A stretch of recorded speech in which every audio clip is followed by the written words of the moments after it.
You can still hear it. The vibrate. Welcome everyone to our next episode of Count the Bucket. As you can see, we have grown by one more yet again on this wonderful episode. Now, I am dealing with some lag. I'm sorry, guys. Hopefully, it's not volume. If it's a lag as far as just video, we can get past that. That's no big deal. My face ain't that pretty to look at other than this beard anyway, so we can get through that. So, as you know, me and Nick, CJ as well, but this is CJ's boy, so I'm going to go ahead and pass it over to CJ, let you introduce him, and hopefully he gives us some great stories of you when you was a kid. I mean, I want to hear something embarrassing at least once on this show, but go ahead and take over on this. Yeah, Count the Bucket fam. This is my childhood friend. We went to high school together, Cardinal Hayes. Shout out to Cardinal Hayes. Daquan Williams. He was also on the hard count as well. If count CTB USN, if you follow us, first, make sure you like and subscribe and hit that notification bell. And then also, yeah, he's been on the hard count a little bit with us, talking some gambling, some bets. So definitely look forward to seeing him for the NFL season. And maybe if we dive into that world and count the bucket for some NBA, you can definitely tap in with us as well. So yo, bro, appreciate you stopping by, man. It's a pleasure. Pleasure, definitely. Thank you for having me on here. I definitely do have a couple stories. Just depends on the context of what we're talking about, but ready to dive into everything or whatever. I know CJ actually showed me a list of what we're gonna be talking about, but everything looked great, so ready to dive into that. Let's get it. Michael, Nick, how you guys doing, man? How's your week? Not too bad, man. Always a pleasure to be back. As always, I'm just ready to talk basketball, man. The NBA seems like it's been dry, though, man. Like, it's crazy, but luckily we got some news with the Christmas games and everything else, so. I'm kind of with you on that with the NBA. Like, I felt like the draft, the summer leagues, like everything just in free agency was just like impact or packed full, and then it was just boom, boom, boom. Everything was nonstop. We even had Seth Greenberg come on and was just talking about how fast everything was going. He was in LA or Vegas in the games, flying to New York for even the basketball tournament he was at. Now I feel like we're just like sitting back waiting for something to happen. And of course, we know some of the names that we're waiting for all the dominoes to affect to go on, but like, come on, man! Like we're second week in August. I'm ready for something, but got done playing some basketball before I got here, so I'm feeling kind of good. My legs are shot. My mind still got it. My body says, hold up now. You can't do that anymore. But, this is 2 weeks in a row on Sundays I've been playing, so I'm starting to feel a little bit better about it. So let's go. All right, so I want to ask y'all a question real quick since we're on the topic of hooping.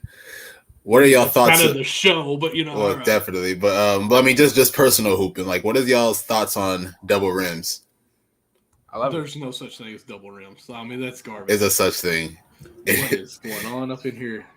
Yeah, there's definitely such thing as double rims. Out here in the city in New York, I mean, it's a bunch of double rims, man. It's definitely a struggle for sure, but see, but you just get used to it, and in a way, it just ends up making it make you better.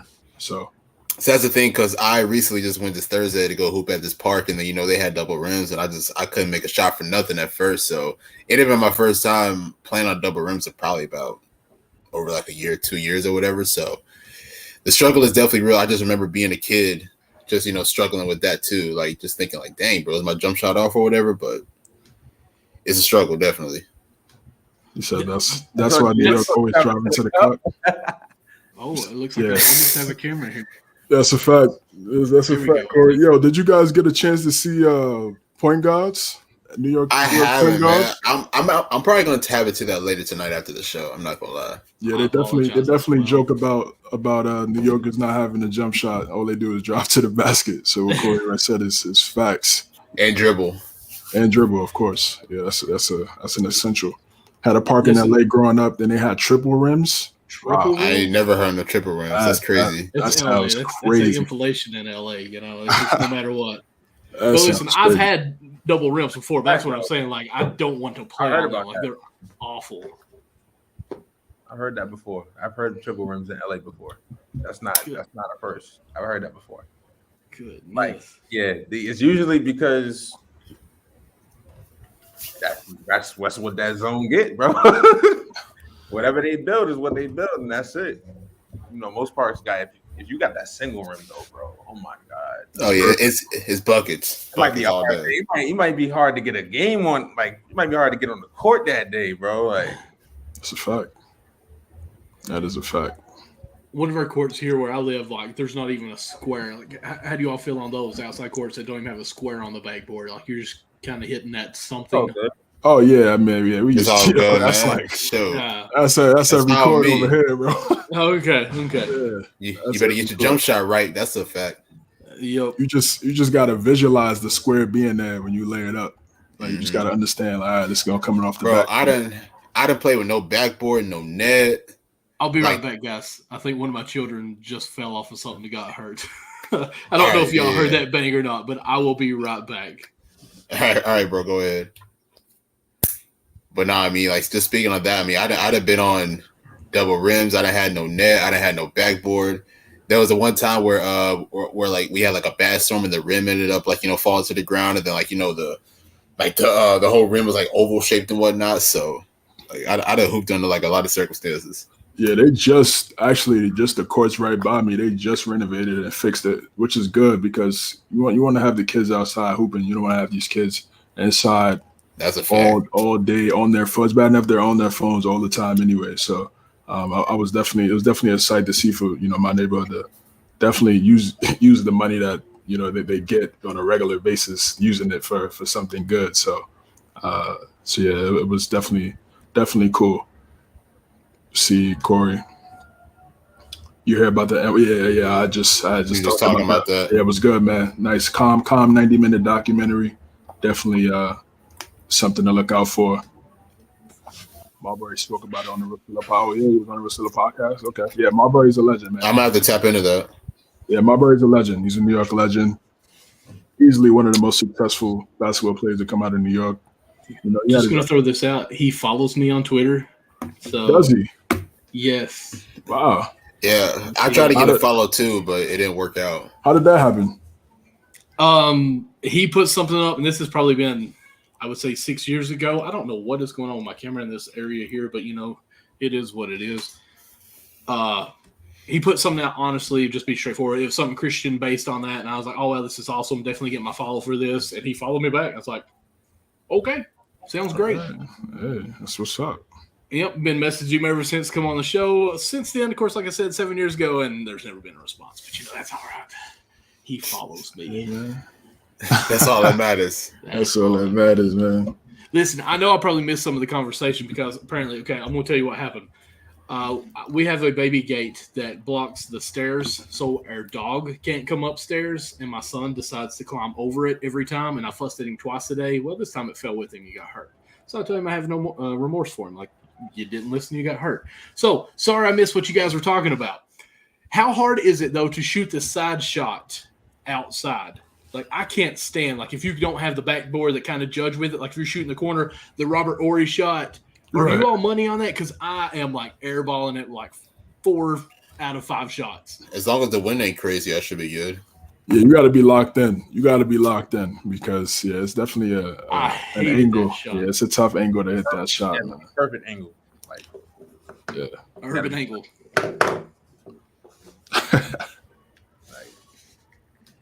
Honestly, now I think about it, I don't think I ever really had any issues like from the side. Of course you didn't, Nick. I mean, I'm just trying to think back in my hoop days. All right, where's your go-to spot? If you're shooting a 3, where's your go-to spot? Right wing. I'm a lefty, so hey, I'm with you. It's an easy, you know. Preferably top of the key. He did that shot too. Left wing for sure. Left wing. That's the thing. Like the wing is the shortest 3, so it's like, you know, it's an easy one. Easy. Ain't the corner? I thought the corner was the shortest.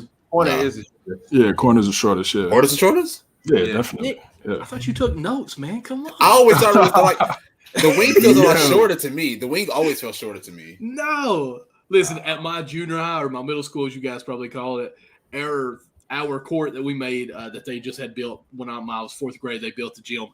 our corner shot was a free throw. Like it was the same distance. I used to practice free throws in the corner three, just, not even jumping everything. Like it was that small of a gym. So, yeah, it's definitely in the corner that was smaller. Now, obviously, it's not 15 foot in most gyms. It was just ours, so I knew that. I want to hear some more stories. Before we even get into the NBA, I want to hear playing careers. Like, what was our go-to move, like a dribble move? I always like to do the hesitation because I ran point guard, ball in my right hand. I'm going to hesitate left and just come back to the right, not even do anything fancy, burn them every time. Yeah, it means simple crossover, man. Start on the right and go back to the left hand. Being a lefty, it was just nobody. What positions y'all play? Even though like traditionally, I'd probably be like a point guard, being 6'2" in the NBA, but I was playing big man usually. That's me too. Yeah, I was always playing big man. I hated it too because I used to want to shoot threes so bad, but my coach did not let me shoot threes. I'm like, bro, I can make shots, bro. Like literally, and it's so crazy because nowadays, it's raining here, but it is pouring. I may lose service. That might be what's going on with my stuff right now. Like it is absolute storming. I apologize. Oh Jesus, no, you're good, man. You're good. Like connection look fine right now, bro. Okay. Yeah, definitely. His face looks fine too, don't it?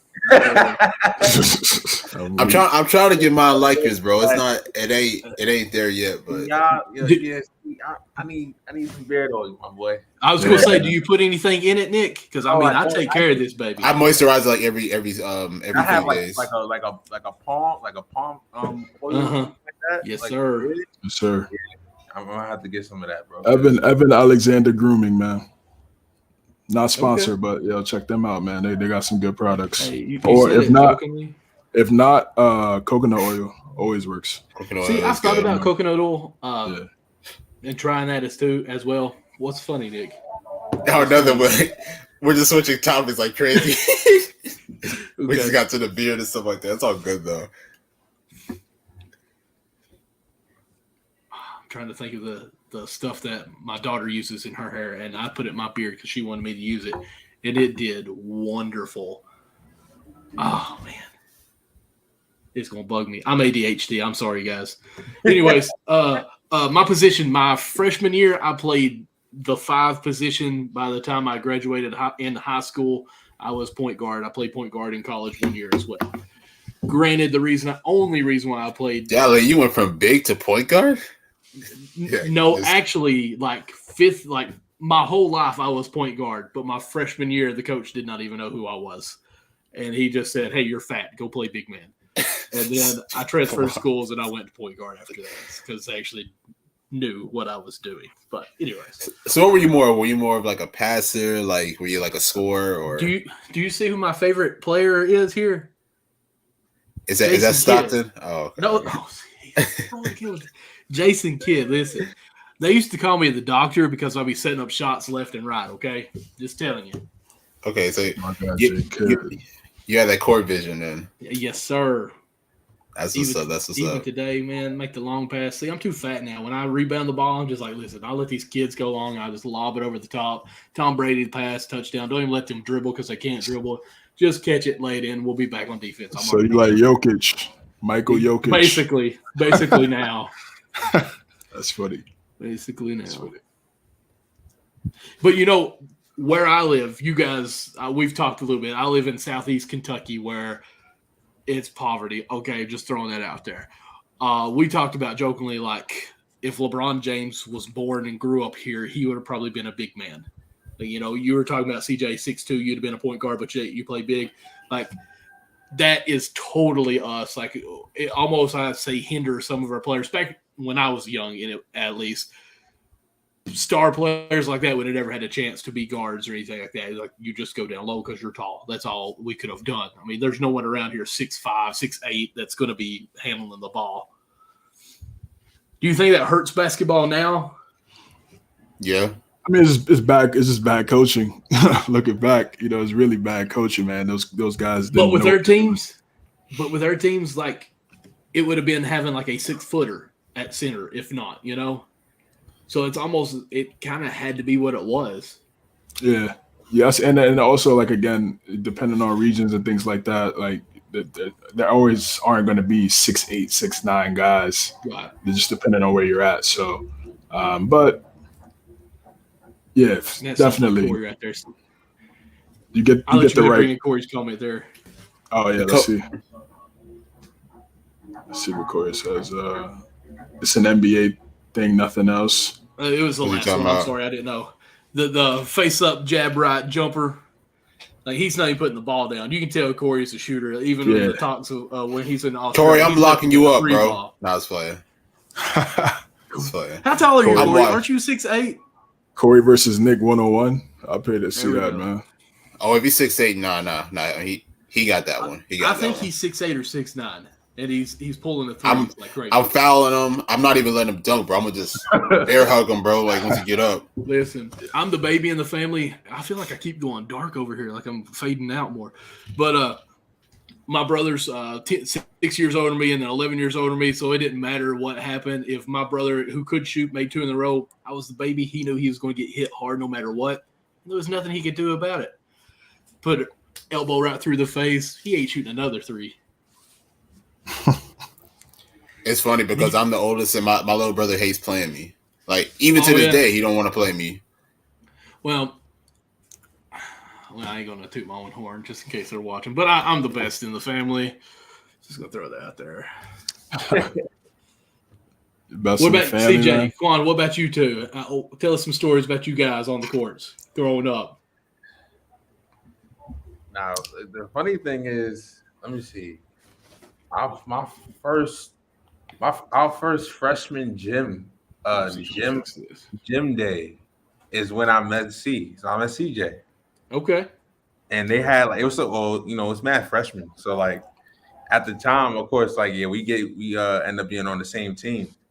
So I just noticed like that's literally the day we clicked up. Like we homies, bro. Like lunchtime, all that. So I don't know if you remember, bro.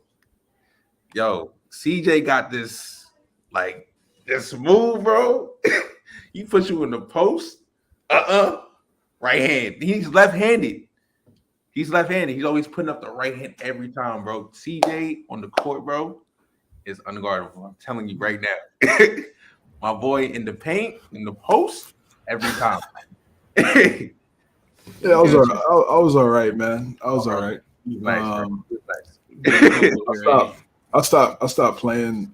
I never really played like simulation, like official, like with the whistle, with the ref back in high school. But it'd be like too much favoritism, bro.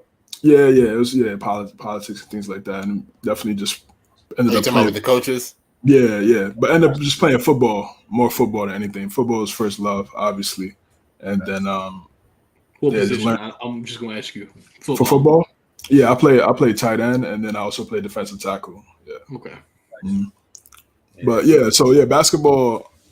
I just really just taught myself. Really, I just taught myself right outside where I'm at right now, and I just taught myself how to play, and just figured it out. And then me being lefty, I always felt like I had an advantage because they're not righties and not used to playing going up against us. So I always had that advantage, and I used to just capitalize. I want to ask you this too, Nick, because to me, being left-handed, I know that advantage. Guarding someone left-handed too, even though you're left-handed, do you feel like sometimes like you slip up? Oh wait, he's left-handed. I wasn't expecting that, even though you're left-handed. Have you ever guarded a left-handed person and still be like, oh snap, he's left-handed. I didn't realize he's going to do that, even though that's something you would do. Oh yeah, of course. It's because again, like you said, you're still used to playing righties, so you just know what they're gonna do, and their tendencies. So, so it's like the same thing, right? Like you're saying, it's like it's where righties going up against the left. How strong are you with your right? Early on, I was garbage. Like I was garbage. I would really just go left. But then as I got older, I definitely started working on the right a little bit more. Starting with just start inside out. Start with the layups. It's all around the world is like the best game to really work on your game. You start from literally all around the court. And I used to play that by myself all the time. That's how I learned. And I started with the left, and then I went to the right as I progressed. 6'9", yeah. 6'9", easy jump, Nick. He says how tall is everybody here? I'm 6'3".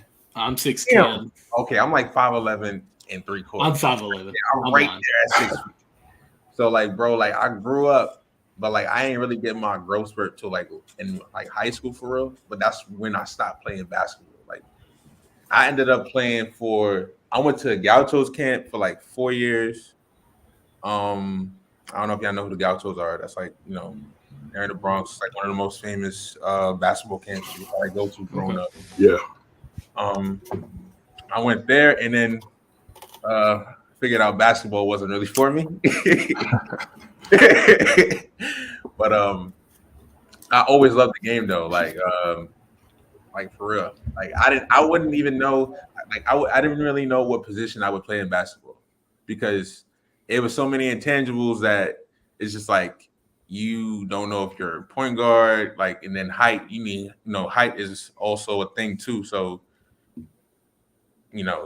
basketball was like one of those things where like I know I can play, but my body is not trying to let me do exactly what I want to do. And that wasn't the sport for me. So, but I love the game regardless. If I could play like LeBron, I wish I could. Man, I was out here trying to be Kobe 2.0, so I understand. Got cold, man. You probably was running around the court doing all types of fadeaways. Oh my God! Like I got the turn, right shoulder, left shoulder, bro. Even to this day, I still got that down pat. Like I worked on that religiously, bro. Like over like when I was a kid and everything. So okay, if you could say one person that you try to play like other than Kobe, like I mean, y'all got anybody? Because Jason Kidd was really who I always wanted to be like, just the vision he had. I'm gonna say. Wade. Okay.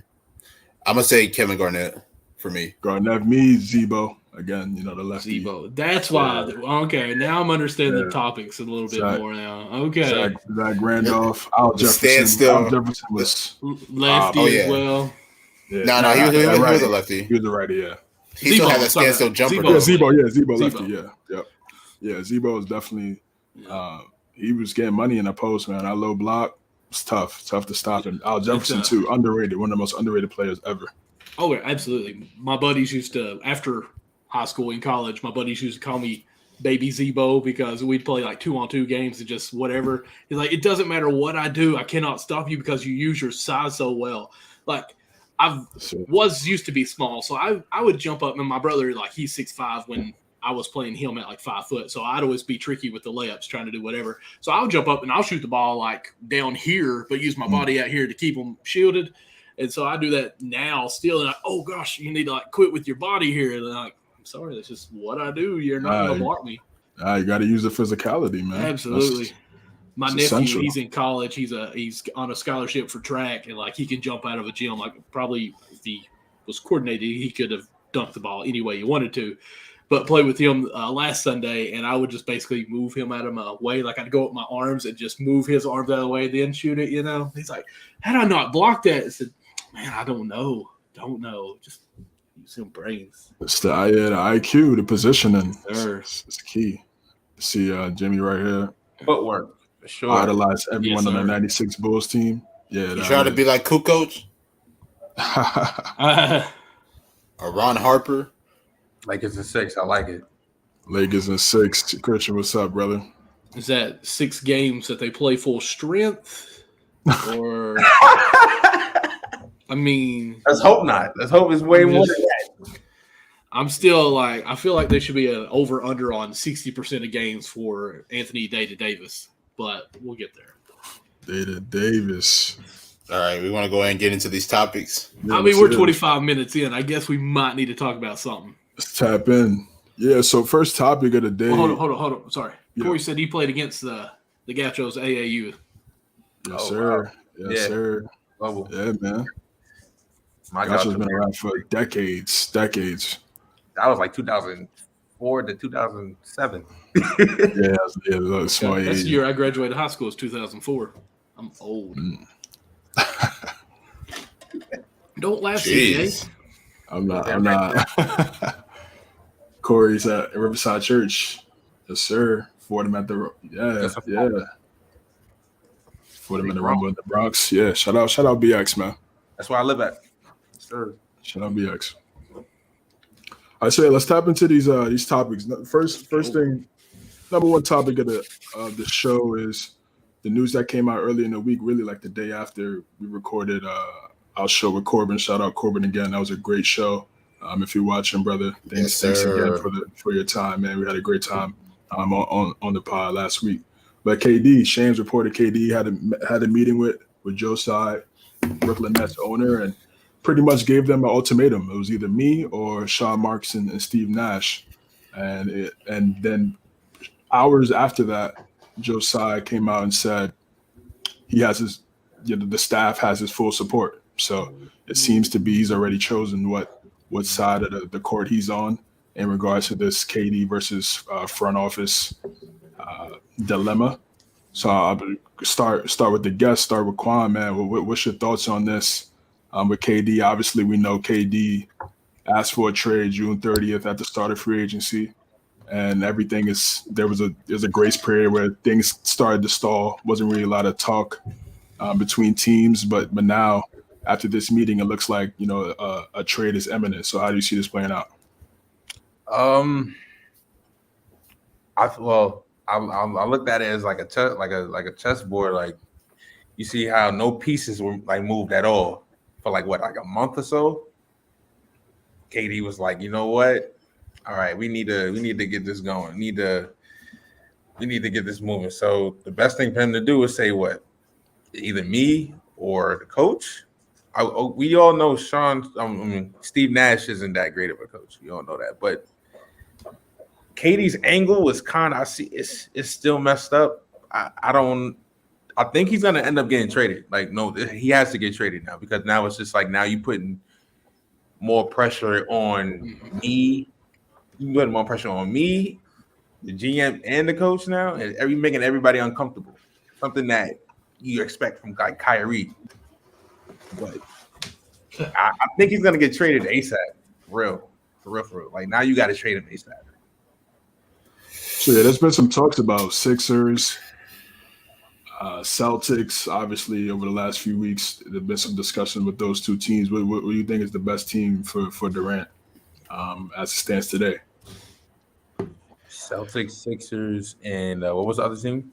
Suns, Miami. Those were the first two teams that I think they're gone. Destinations. I think those guys are out of the race. I think it's going to be Boston.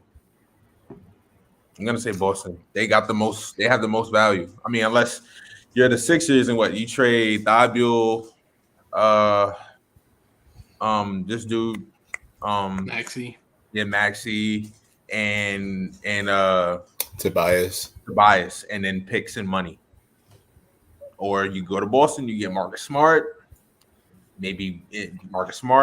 Brown, picks and money. I'd rather Brown and dude. So for the picks, So I think Boston. Of course, who wouldn't want to see Kevin Durant, James Harden, and Embiid? That would be ridiculous. Yeah, it would be. It definitely would. And it's just been out that James Harden and KD have become friends again. Yeah, they've been hanging out a lot. They're not real friends. Right. They're not real like Westbrook and KD, like they weren't really friends. They were just acquaintances. Teammates. Right. Yeah, they were co-workers. That's what it was. Like because when you leave, for real, it's a fact. Yeah. If you really my man's, right? You're not gonna text me and say, yo, you know what? I'm going to Golden State. We would meet up. We would link up and be like, listen, bro, 7 years special, but it's time that, I'm gonna go to Golden State. I'm a run it with these guys, not send you a text like, hey, bro, yeah. Did he even send him a text? I think so. I think it was a text. Oh, okay. I think it was a text. But I'd even say, they've played together since even that. So, they've had to get over that part of it, right? They can't still have beef over OKC, right? No, but I'm just saying, cool. I think they're cordial now, but I'm just saying from the standpoint of like back then and what you just said with Russell, with Harden and KD, friends, it's right. like, it's like now they're friends again. Like, I thought the word that they used went in the tweet with friends. I thought that was a little weird anyways, because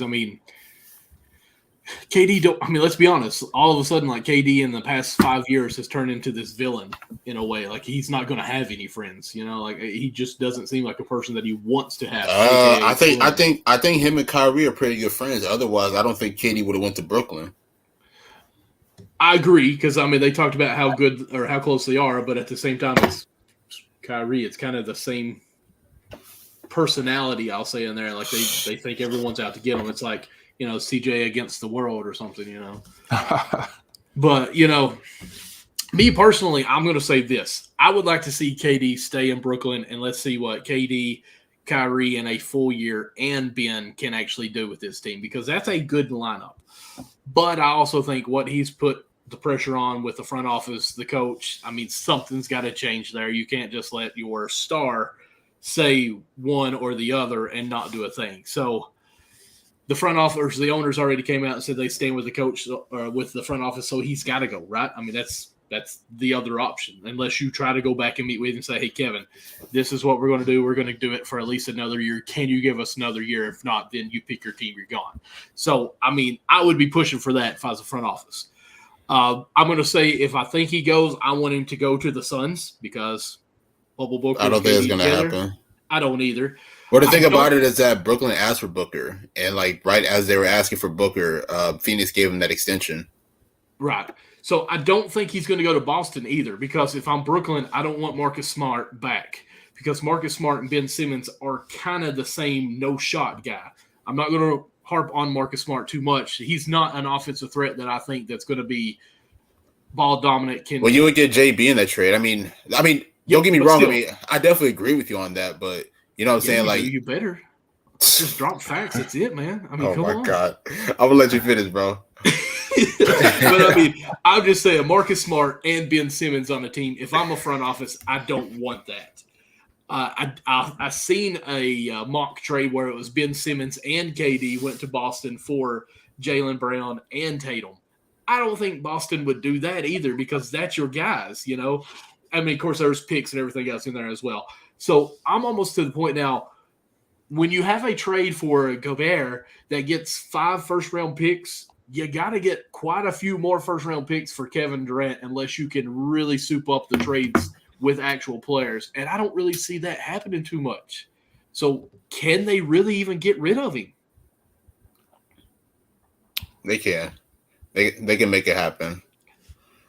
It may be difficult because at the end of the day, you don't want to give up your young assets for a guy that's 34 years old, plus has a lot of plus has an injury history. 34 is not old, okay? Well, for basketball terms, it is. In NBA terms, it is. It's up there. Okay. But my whole thoughts on this is, it's honestly an ugly situation when you think about it. I was on record saying that Steve Nash should have got fired like right after they got swept. Like I said that from the beginning because I think I don't know if I was on here or if I was on my other pod, but you know the fact of the crazy lineup rotations and everything else, like Steve Nash got to go. Like Steve Nash got to pack his stuff. Unfortunately, he ended up staying. People were saying that was a KD Kyrie signing or whatever. You know what I'm saying? Like to keep Steve Nash. So now I guess we're obviously seeing that that's not the case. So at the end of the day, it looks like the front office has made their decision. You know, it looks like they're going with Steve Nash and the rest of the front office, Sean Marks as well. So I don't know when exactly KD is actually going to get traded. It seems like he wants to have a holdout kind of similar to the Ben Simmons situation last year with Philly. So it's just tough at the end of the day because personally, I don't see Boston really being the move. I just don't think Boston should necessarily make it. I don't think you should give up that young core of Jaylen Brown, Jason Tatum, Marcus Smart, those guys, especially since they just got to the finals. And JB really seems like a great compliment alongside Jason Tatum. I'm not saying that KD and Tatum wouldn't mesh on the floor together because I definitely feel like with Tatum's ascendance, being a great defender, being a great playmaker, with KD playing off the ball, that could definitely work. But are you really willing to give up your young core for a guy that's up there, like 34, 35 years old? I mean, we get the name, we get it, we get that it is Kevin Durant, but is that something that you're willing to trade for? So if it's not Boston, I'll be honest, like I don't know if this will happen, but this is a team that we didn't bring up. I would love to see Toronto go for KD. Mm-hmm. Like, obviously they will probably have to get rid of guys like Scotty Barnes, Gary Trent, and probably a few picks. But if they can pair like Van Vliet, Pascal, and the rest of those guys, or OG alongside Kevin Durant, I feel like that team could probably compete out in the East. What about you, CJ? Let's hear your take. Yeah, going back to Oklahoma. That'd be hilarious. Definitely not. They're definitely in a whole different direction over there in OKC. It's a tough dilemma because he wants out, and it looks like the trade is on the way, but the Nets asking price still seems to be out of this world. I mean, I'm sure you guys saw the report where the Nets wanted Tatum and Brown. Mm-hmm.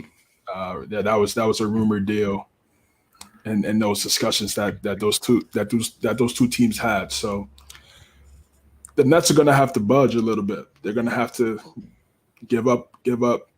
One or a couple of the players that they're asking for in order to make this deal work. Do I see KD, holding out until the deal is done? I mean, it's looking like that's a possibility based on the meeting that they just had.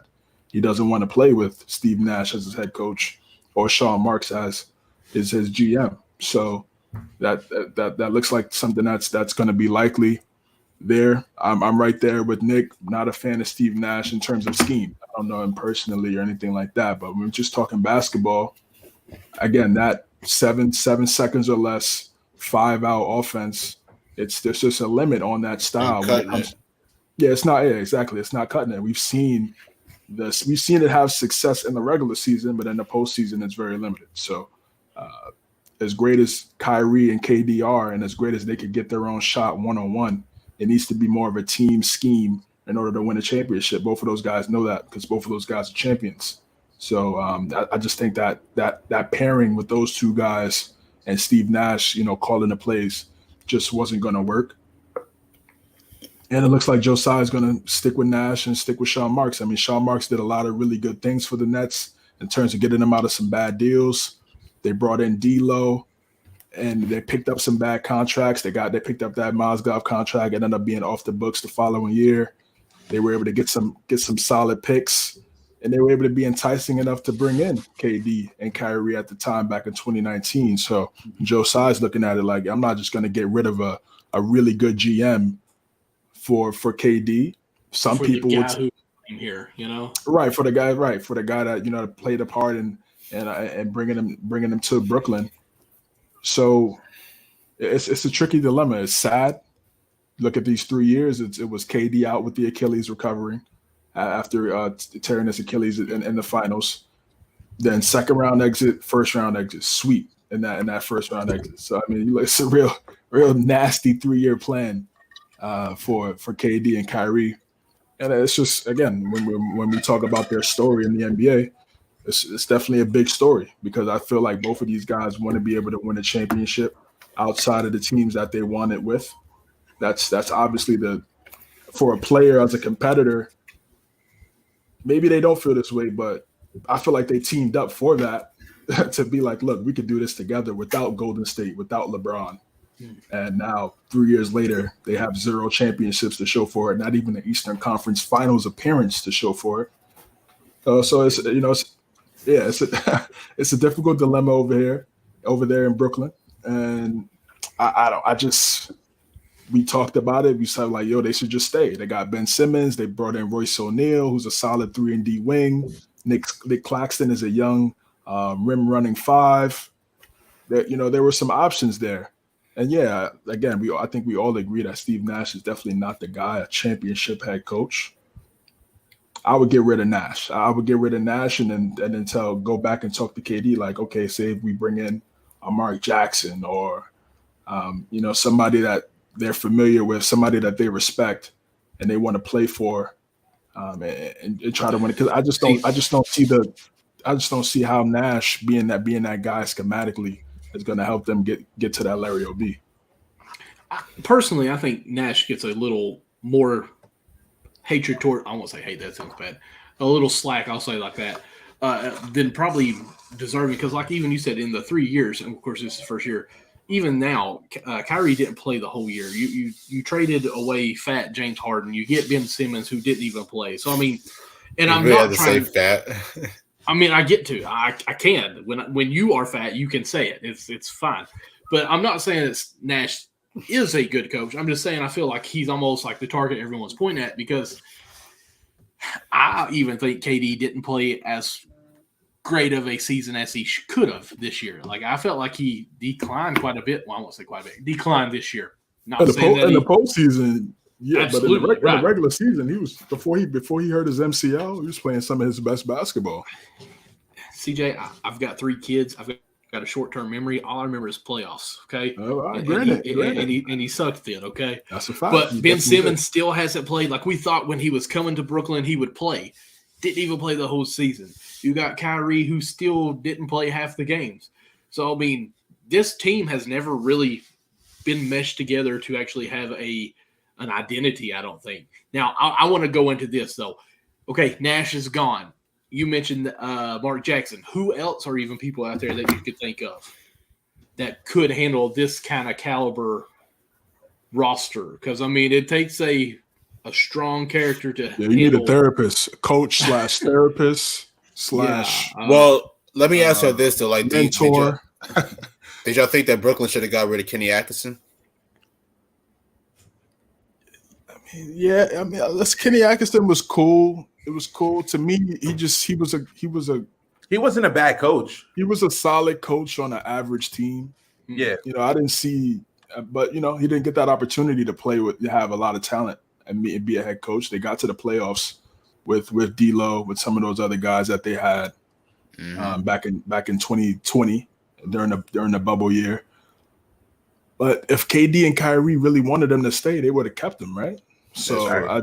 I just think that they probably didn't see him as an option. I think they wanted that Steve Kerr, magic. Steve Kerr come right in and win a championship. Ty Lue comes right in and win a championship. That's rare. They're like the rarities of Phil Jackson come right in and win a championship. Those are rare situations where coaches come in to a team and automatically become a champion. This is something that's not that doesn't happen often. So KD, to me, what it looks like is they don't have a real leader. KD's he's a guy that just leads by example. He's not a KD just want to hoop, dog. Yeah, that's all I want to do. Yeah, he just want to play basketball and he just want to play basketball. Like but it's more than that. You guys know, we just had like a whole 25-minute segment about hooping. Like, it takes more than just hooping just to win.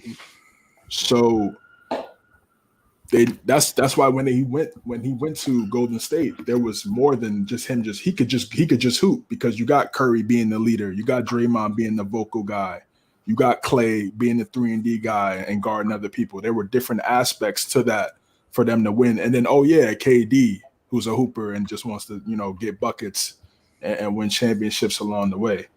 Kyrie, same thing. You had LeBron taking all the pressure of the Jordan comparisons that he put on himself, granted, and everything, the media going back to Cleveland. Can he win one after Miami? This and that, and all those narratives. And then just LeBron within itself getting all the criticism and love on both sides. So now it's just them. It's just those two guys now. So now they have to embrace all of that talk, all of that narrative. Then you got Ben Simmons through the fold, who probably had the worst postseason of a young player last year and got criticized the most. Oh yeah, and then he didn't even play the whole year. So now you bring him to the fold. It's a tough dynamic. So I don't know what coach could save that roster. I don't know. That's what I'm saying. You just have to. They gotta go get Greg Popovich. I mean, just bring it from. Can't save. You can't. Why would he add more stress to his life, man? Yeah, I'm just saying, but I can't even think of any coaches. That's what I'm saying. Like, this team, even talking about Golden State, and I feel like we might have been on this topic way too long already, but Golden State, they knew their roles and they accepted them and they were fine with them. The Nets, you don't know anyone's role except for Kyrie's a baller and KD's a baller. Blake's old. Everyone else is old. Everyone else is just trying to play. I mean, there's no identity to this team. So, at all. And I feel like KD, who played with the Golden State Warriors, would have absorbed some of that and brought it with him and be like, hey, listen, I need you to do this. I understand you're a rebounder or a rim protector. I want you to watch Draymond Green, how he is a vocal leader on defense. I want you, to do this here. Hey, you're a knockdown three guy. Like, I'm not saying you need to be Clay-esque, but listen, that's your job.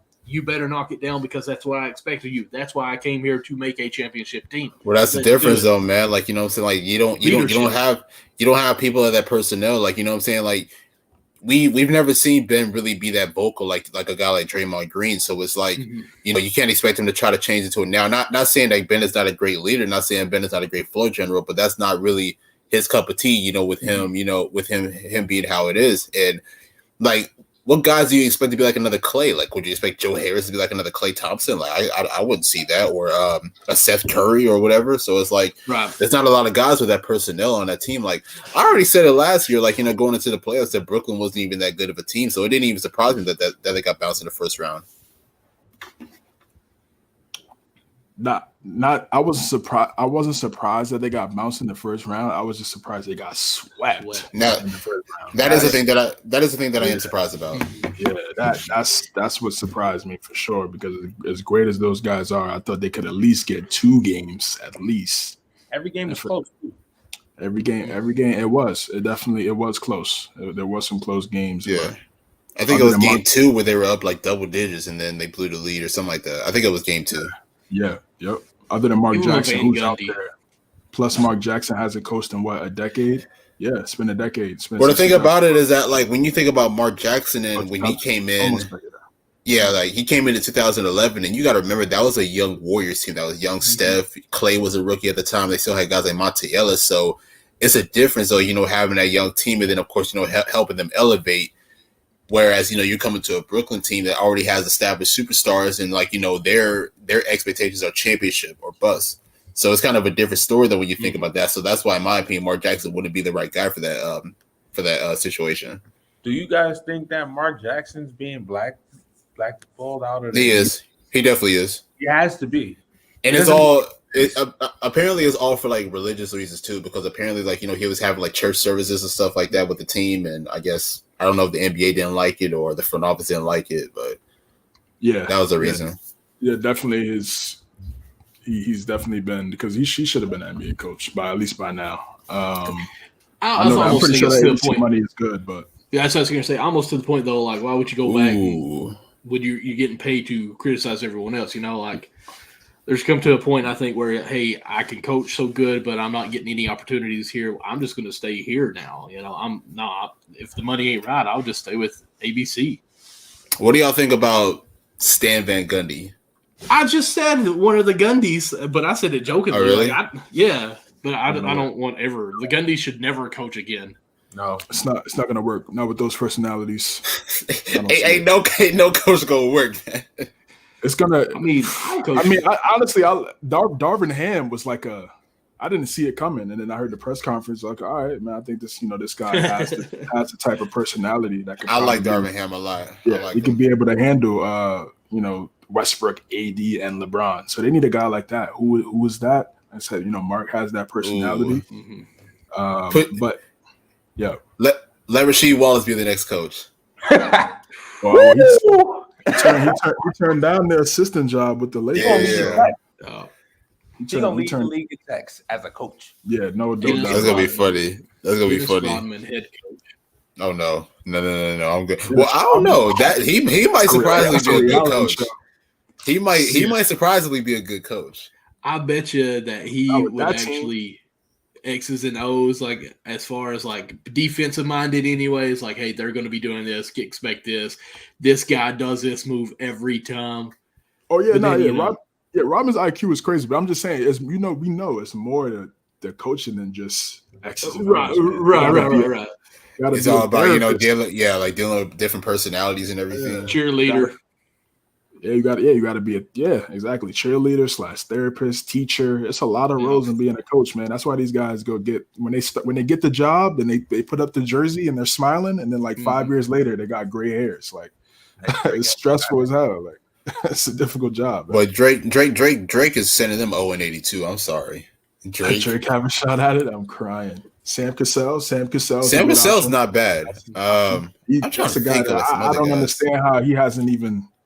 Yeah, he's been on some really good teams as an assistant coach over the last decade. I don't know why he hasn't got an opportunity. I think he's a champion as a player, two-time champion as a player. Like, I want to say this one, and I just want to say it so you all can say no right away, and I'll be happy. What about Calipari? Personalities again. He leaving Kentucky? No. I mean, no. Would you leave Kentucky to go coach the Nets, who has a chance to win a championship right away? Because he is a player first, and I think he could build them up. Now, I agree. I would personally live from Kentucky, but college. College. I'm sure he's getting the bag too. Of course, he's getting the bag. Oh yeah. College athletics, and you know this, Michael, more than anybody. They have a lot of control as a coach. The coach has so much control over everything. Why do you think Saban's selling Alabama? Exactly. And when you go into to the NBA, you don't have the players have the control. Right. So that shift. That was an argument on Twitter the other day too about how if that's a bad thing about the players having so much control. Do you think that's a bad thing? Mm-hmm. To an extent, it can be to an extent. Yeah, I think so, at least a little bit, honestly. Personally, I just think it's weird that a coach, like we're even saying, like the main person of the whole team that tells what's going on isn't really in control of the team ever. You just got to make everyone think that you're in control by keeping everyone satisfied. Personally, that's why I like the college game better, because they play for the team or the school more than themselves. Like, I come back from an era where I think it's weird when I go to a junior high game now. Sound old as hell. I come from the era where listen, I miss the kids wearing the same shoes, bro. I know I'm old. Listen, did you all not wear the same matching shoes with your teams, like in middle school and stuff like that? They don't even do that anymore. Like, that was teams. I didn't do that now. I mean, like, we were like the same colors, but it wasn't the same exact shoe. See, the local school here. Well, my wife, she used to teach at Cumberland's, what it's called, and they're maroon, white, and black. And I'll be seeing pink shoes out there, orange highlight shoes, basically. I'm like, where's the unity in these shoes? Like, what's happened here? Like, it's just so weird. I don't know. I'm old. I know it. And I can live with it for a little bit longer before I die. Dang, man. Like, jeez. But more of the story is that back in my day, did I really say that? You did, man. That's what I'm saying. You setting yourself up for the old man jokes, man. Exactly. Did I say back? But now, more of the story is, I don't think that this KD Brooklyn situation is really going anywhere. I feel like he's just going to continue to just glare throughout the season. I don't think he's going to play the season at all if he's not traded by training camp or regular season. I'm just going to say this. If something does happen and happens soon, I'm trying to pull it up. Oh, man, I was about to do a good switch, but I don't see it pulled up here. Transition. My screen just went crazy, so I'll stop clicking things. If a trade happens tomorrow, it would be like a Christmas present sitting at my door. Speaking of Christmas presents, CJ, you got anything to pull up for us? Yeah, that was a pretty nice alley-oop. I was trying my best, but now my screen over here, it just went white, and I'm afraid to click anything. All I see is our 4 screen, so I'm going to go with that. Shams just dropped the Christmas Day schedule games. That's always a sight to see. Definitely everybody in the crib, chopping it up with the fam, watching some NBA games. I'm going to definitely pop that up for you guys. And Christmas tradition. Every year. year. While we're waiting for it to pop, I'm going to ask you guys, do you like the Christmas uniforms with the sleeves? No, I didn't. Nah, the sleeves, I wasn't a fan of those. I wasn't a fan of them. The best one, no, hold on. The Knicks had the orange one, right? You had the orange, yeah. Yeah, they had like orange or blue or something like that. That was the best one. But the Miami ones were good too, yeah. Yeah, I was saying, like, the Heat ones weren't that bad. Heat ones weren't bad. What's that? No, I said you're right. The Heat ones. Okay. I can't remember how the Lakers one looked. Can't remember. It was the white, yellow, white, purple. Oh, it was white. Okay. Yeah. Yeah, I'm pretty sure it's yellow, purple, maybe some white in it. Did Spurs have some too? I feel like that was the colors. Spurs? Spurs, they were like gray, a light gray or something like that. Yeah. Like solid gray, and then it had the logo. The NBA was just trying something new. I don't know what They were just trying to sell jerseys. That was it. Yeah, they were trying to hoop in short sleeve shirts. Yeah, like Crazy. I think I remember. God, like, how do you get your arms up? That's what I'm saying. Like I think I remember one game where LeBron just like kind of just like gripped him, like you know what I'm saying, because he couldn't shoot. Yeah. Terrible idea. Wow. But how do y'all feel about the Heat or the Nets not even getting a Christmas game? Well, I'm upset, of course. I mean, well, the Nets are probably not going to have the same team by Christmas. But the Heat, I feel like the Heat should be in the mix.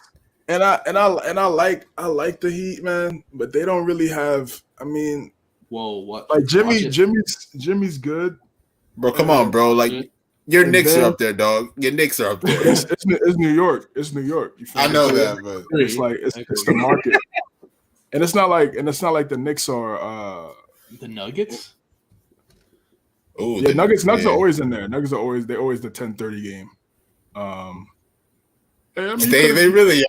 They really are. You could have threw the Heat in there, but again, you know the Knicks again, and I'm not being biased because I do. I'm very objective about that squad, but I just think the big market is in New York. Christmas Day in New York, man, it's just they always get the early game, and the fans are actually going to show up, bro. The Miami Heat fans are not going to be there on Christmas. Let's just keep it 1,000, bro.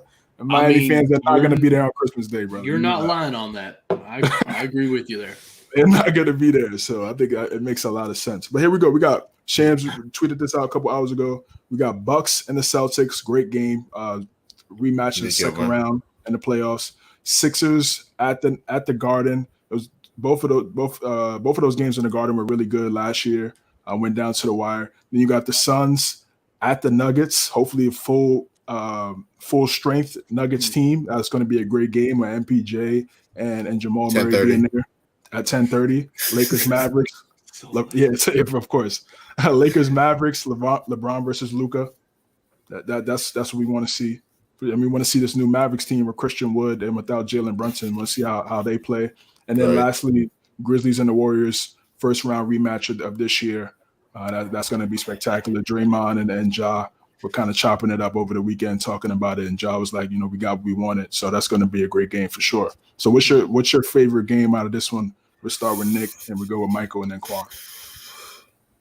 I'll probably go Grizzlies at Warriors. But the only reason why, here's my thoughts on it. Like, people consider this like a rivalry or whatever. I don't think it's a rivalry, to be honest. Like, I mean, obviously, the Grizzlies are a young team that's on the rise. The Warriors are a more established team, more established championship team. But I don't really consider it much of a rivalry.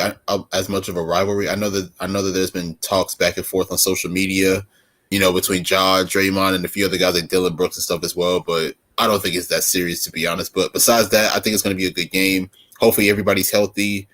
I'm expecting a strong game from Curry. Obviously, Ja's probably gonna have a strong game as well. Hopefully, as a Dubs fan, it'll turn out in a win. I'm excited about that Bucks Celtics game because we're gonna have KD. I think they played last year on Christmas too, didn't they? Yep, yeah, they did. Yeah. I just remember playoffs again. I think that'll be a good matchup, just the Celtics on Christmas with the Bucks coming in to Celtics. But I'm going to say this, as I'm kind of saying this, so I got somebody else going on. Do you all even really like the Christmas games? Of course. I do, yeah. Okay, all right. I look forward to it every year. Okay. The only game that no one really cares about is that 10:30 game, which is the game that the Nuggets always get. Because, at the end of the day, it's like, you get those, 3 games on ABC, and it's like you get excited. That's a good-ass game, though. Suns at the Nuggets? With it is, but it's like, and Jamal Murray? But it's like they come in, right after Lakers and Mavs, LeBron, Luka, or... And then everybody's going to go to bed. Lakers and Mavs. What's the call on this year? A Sunday? Oh, wow. I think so. Wow. That's a great day. Falls on a Sunday? Okay. Yeah, it does. Yeah, last year was Saturday, yeah. You got basketball and football? And football. Oh, yeah. Oh, that is good. I'm going to go with the Bucks and Celtics. I think that'll just be a good game. Look, they're going to be green and probably some red in that, so it's going to be Christmas colors, and that's already their colors. So I would hope the Bucks rock that purple. Have y'all seen they I've seen it, yeah. That looks nice, man. That's super nostalgic. Yeah, I hope Ray they rock Allen those. The Ray Allen joints, yes, sir. Ray Allen joints. Glenn Robinson, yeah. That's if they rock those, that'll definitely be official. Quan, what's your favorite games from this? I already know you. I mean, it kind of speaks for itself. It's not going to be the Lakers Mavs game. It's either going to be the Grizzlies and Warriors or the 76ers and the Knicks. Because I might be actually going to the Knicks and Sixers game. Yeah, we might go to that game. We might go to that Sixers and Knicks game. But I want to see that Grizzlies and Warriors game, bro. That game. I think that's gonna be the last game of the night. Yeah, really? It would make sense. Because that's if you really think about it, look, all right, the first 4 games, how much hype besides the Bucks and the Celtics, how much hype do the first 4 games have compared to the Grizzlies and Warriors? Well, the Knicks and Sixers are probably going to be the early game. That's probably going to be the 10:30, 11 o'clock game. So, I mean, they're just going to get that out the way. And then they'll probably go Bucks and Celtics at 1? Probably, at 1. And then what? Lakers going to be at 7. Okay, so you're saying that the Suns Nuggets going to be at like what 3-4 o'clock? And I feel like you put that Grizzlies Warriors game last. You have it's usually 12, 3, 6, 8, and then 10. Yeah, and then 10. Yeah, that's usually how they slot that on Christmas. So I think ending the night with Grizzlies Warriors would be perfect for sure. Mm. That's my favorite game. That's when I like the Suns at the Nuggets, man. Again, I really do because I want to see. It's gonna be a good game. This man Jokic has won 2 MVPs. He will not win a third in a row. No. Not hey in a row. man, you don't know. You never know. He can do it. They're like number 1 in the West. Yeah, he's definitely gonna win it again, no doubt. Put money on it, a quarter right now. Put a quarter on it. Write it down. Write it down right now. That's right. We need a whiteboard that we just like put stuff up there on. Man, I like that Suns Nuggets game, man, because again, I want to see how the Suns respond during the season after that Game 7 disaster. They should have put Suns Mavericks on Christmas, dog. That would have been nice. That would have been nice. Yeah, that would have been nice. That would have been nice too. But then LeBron versus Luka. I like the LeBron Luka. Yeah. It's definitely one. Hopefully, 100%. You talked about Anthony Davis. Hopefully, he's playing in that game, man. Not even jokingly. Like, I really hope he's healthy because he's gonna be on Christmas break. That's a good one. That's a good one. He's gonna. He's gonna get hurt the day. He's gonna get hurt the game before the Christmas game. I'm out. Man. 2 weeks. School starts back in January, guys. Stay healthy, please, bro. Bucks Celtics. A lot of people said, "Oh, the only reason why the Celtics advanced was because Chris Middleton wasn't healthy." So that's true. Chris Middleton is healthy in this game. We should see another, and that went 7 games without Middleton. So that should be a good one. Sixers Knicks, that's more just like a throwback type thing. Philly versus New York type of style. Obviously, Philadelphia is light years better than New York, so that should be a good dub. But again, the Garden is Garden's home field advantage. It should be rocking, man, and we'll see. We'll see how these teams are. Julius Randle is going to have 30 and 13. Randle will give you 30 and 13. Yes, sir. Not counting on it, guys. Not counting on it. RJ gonna give you about 35 or so. Please. 30 and 13 on 30 Donovan shots. Mitchell, he's going to go off. I'll pass on the 30 and 13 on 30 shots any day. Donovan Mitchell? Yeah. That trade's already done. You didn't know? Bro. Mitchell will be there, guys. No Minnesota on here? No Minnesota. I mean, they celebrated the play-in game. I mean, hey, y'all don't want to see Ant-Man on Christmas? Come on, y'all. I think it would be nice, but who are you going to take away? Because we didn't even have the Heat in here, like you said. Minnesota should have beat the Grizzlies in the playoffs. You can get Phoenix up out of here. I ain't gonna lie. Like I ain't gonna lie to you, bro. Minnesota Nuggets would have been good too, man. Yeah, that would have been a great game. Jokic, Gobert, Cat, Ant-Man. That would have been a good. But I like the Suns. Suns are cool. Yeah. The Pelicans. My Pelicans should be in here. The Pelicans ain't getting no Christmas game, dog. They ain't getting no Christmas game. Come on, y'all. Next year. You said what happened? Pelicans, Did they fourth get one when place. AD was there and Boogie? No. Nah, they got one. They got one think when they did. Zion was there. Did they? Yeah, they played Miami. They lost. Oh yeah, that's right. That's right. Yeah. That was one of the early games too. Yeah, that was an early game. Next year, if the Pelicans play well, if Zion's healthy, they'll get one next year, and of course, And they will. no, I want to see. Fourth in the West. I want to see next year. I want to see Pelicans Mavericks. Luka. Now that'd be good. Luka I versus kind of want Zion. to see Pelicans Suns. Oh, the rematch. Yeah. Mm-hmm. Of course, it'd be a year away, so who knows? Or a Pelicans Timberwolves. Like, who's the new young team here? That'd be nice to see too. Yeah, the West is stacked, man. The West. It went one year where it was like the East was stacked, and it was like, no, we can't have this. It went back to the West. Yeah, the West is just loaded, man. All right, let's get into another topic. Speaking of one of the Warriors, Draymond Green. There's been some talks about Nicholas. What's going future on with contract. Future contract. What are with you Draymond. saying my full name, dog? Nicholas. You've got some explaining to do up here. He's expecting the max. He wants a max contract. Start with you, Nick, man. What's your thoughts on the news? Do you think he should get a max? And do you think it's going to happen? Joe Lacob's already talked about luxury tax and how that's a hassle having to pay that.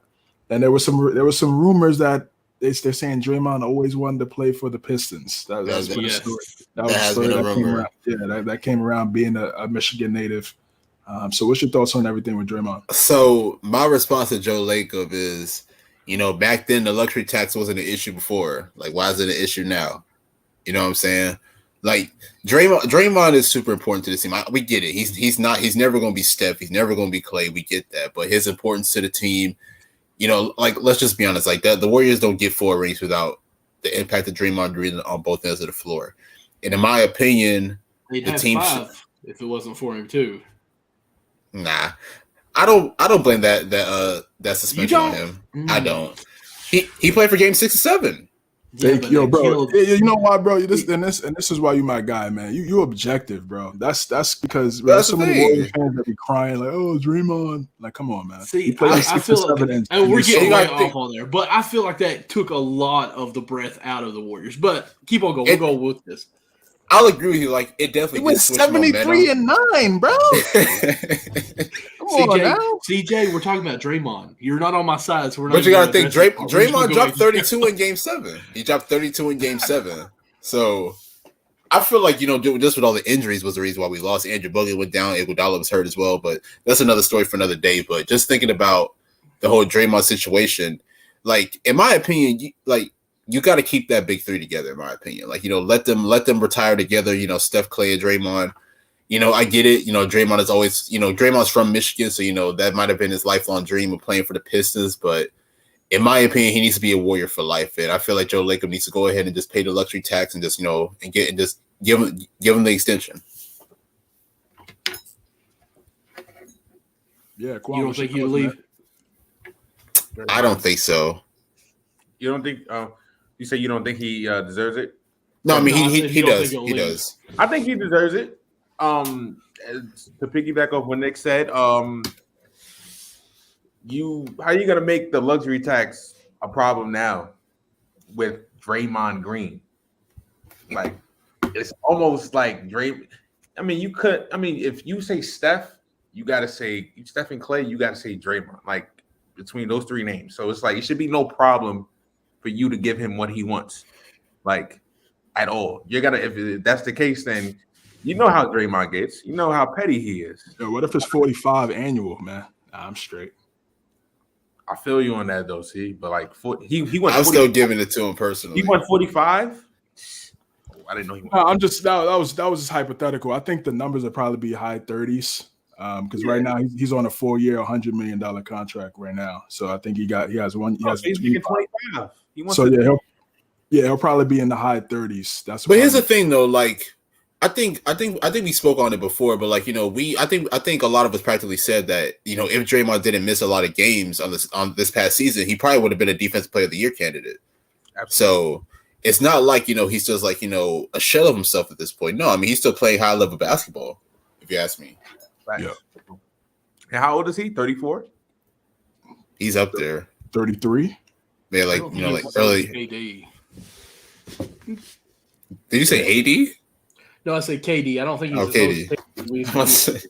He's falling off. He's not worth a big contract. How's he falling off? Yeah, I mean, I can't ride with you there. Because here's the thing, though, like everybody's comparing him to Steph, Clay, or whoever. Like he's not that guy. So I don't understand what y'all mean when you say falling off. Because he can't shoot.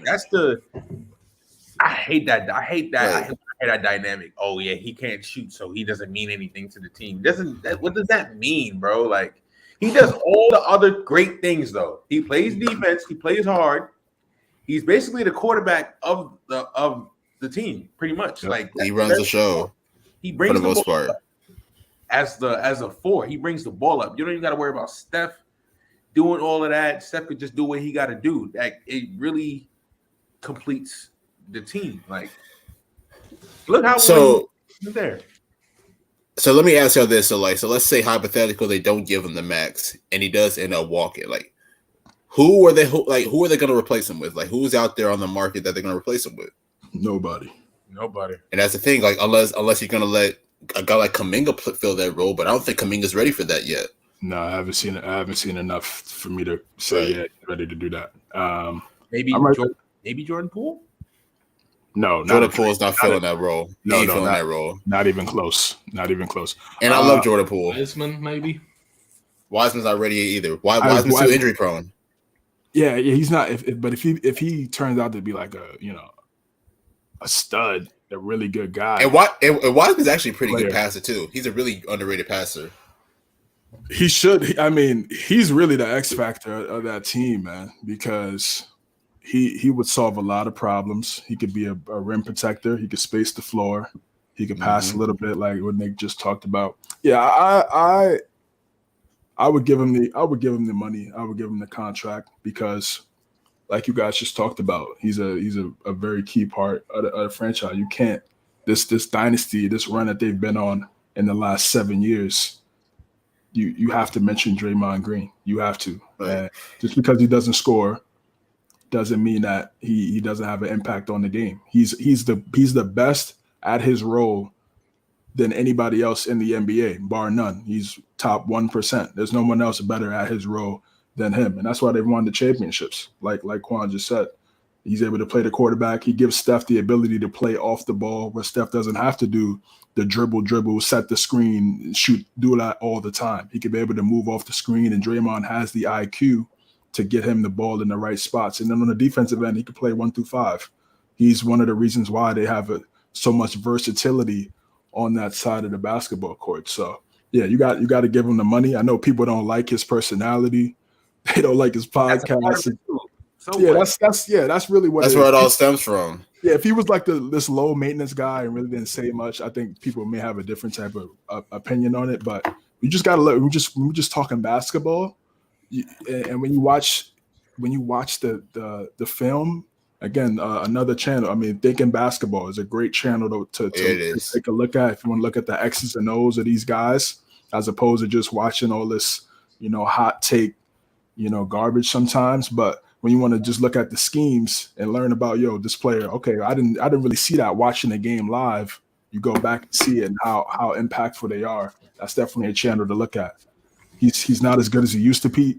He said, Corey Weiss said, he's not as good as he used to be. No team is giving him a big contract. Elaborate on that, please. Yeah. I'm saying not as good as he used to be. I mean, they just won the championship. I mean, the thing about it is that I know that like the first 3 or 4 games of the finals, Draymond didn't play necessarily well, but it's like, you got to look at it like, a lot of people don't really give him credit for like those game 5 and game 6 wins. Like, it's like, you know what I'm saying? It's like everything gets overlooked because Steph ended up having that 40-point game in the game 4, but like we don't really look at like the impact of Draymond Green on the defensive end, putting pressure around the rim and everything, like, you know what I'm saying? So it's like a lot of people just don't really give Draymond the credit because a lot of his stuff is not on the stat line or anything. So like when people see that he may have like 4 points and like 8-9 assists, like, people look at that as like a bad game, but it's like, no, like that's a Draymond Green type game. Yeah, So but let me ask exactly. you We're a not quick asking him to get question. 30-point triple doubles like Harden. Right. That's Like, ridiculous. honestly, if he's doing 12, 9, and 9, you're happy with that. Big time, Yeah. right? Yep, 12, 9, Absolutely and happy. yeah, for sure. 12, 9, and 9 steals, definitely. So what is the extension that we're really talking about? Is it a couple more years, 5 more years? How many more years are we talking about on this? Like, you talking about as far as like the extension? Yeah, it's his max contract extension. Is it? I think it's like 3, 4, 5 years, something like that. So I I mean, say 2 to 3. I think it'll be a 4-year deal with I think around 120, probably 120 plus on that. So yeah, high 30s for Draymond in this next contract. Because like I said, he just signed the 4-year 100 mil 3 years ago. So now he has 1 year left on that deal. And then this is what I wanted to say too for the luxury tax thing. The luxury tax, it's interesting, man. Before the Warriors situation, I get where Joe Lacob is coming from because he drafted those guys. He drafted Draymond, Steph, and Clay. It's not like he brought those guys in via free agency. If you're buying guys via free agency, then yeah, I could see the luxury tax being having such a burden on the team.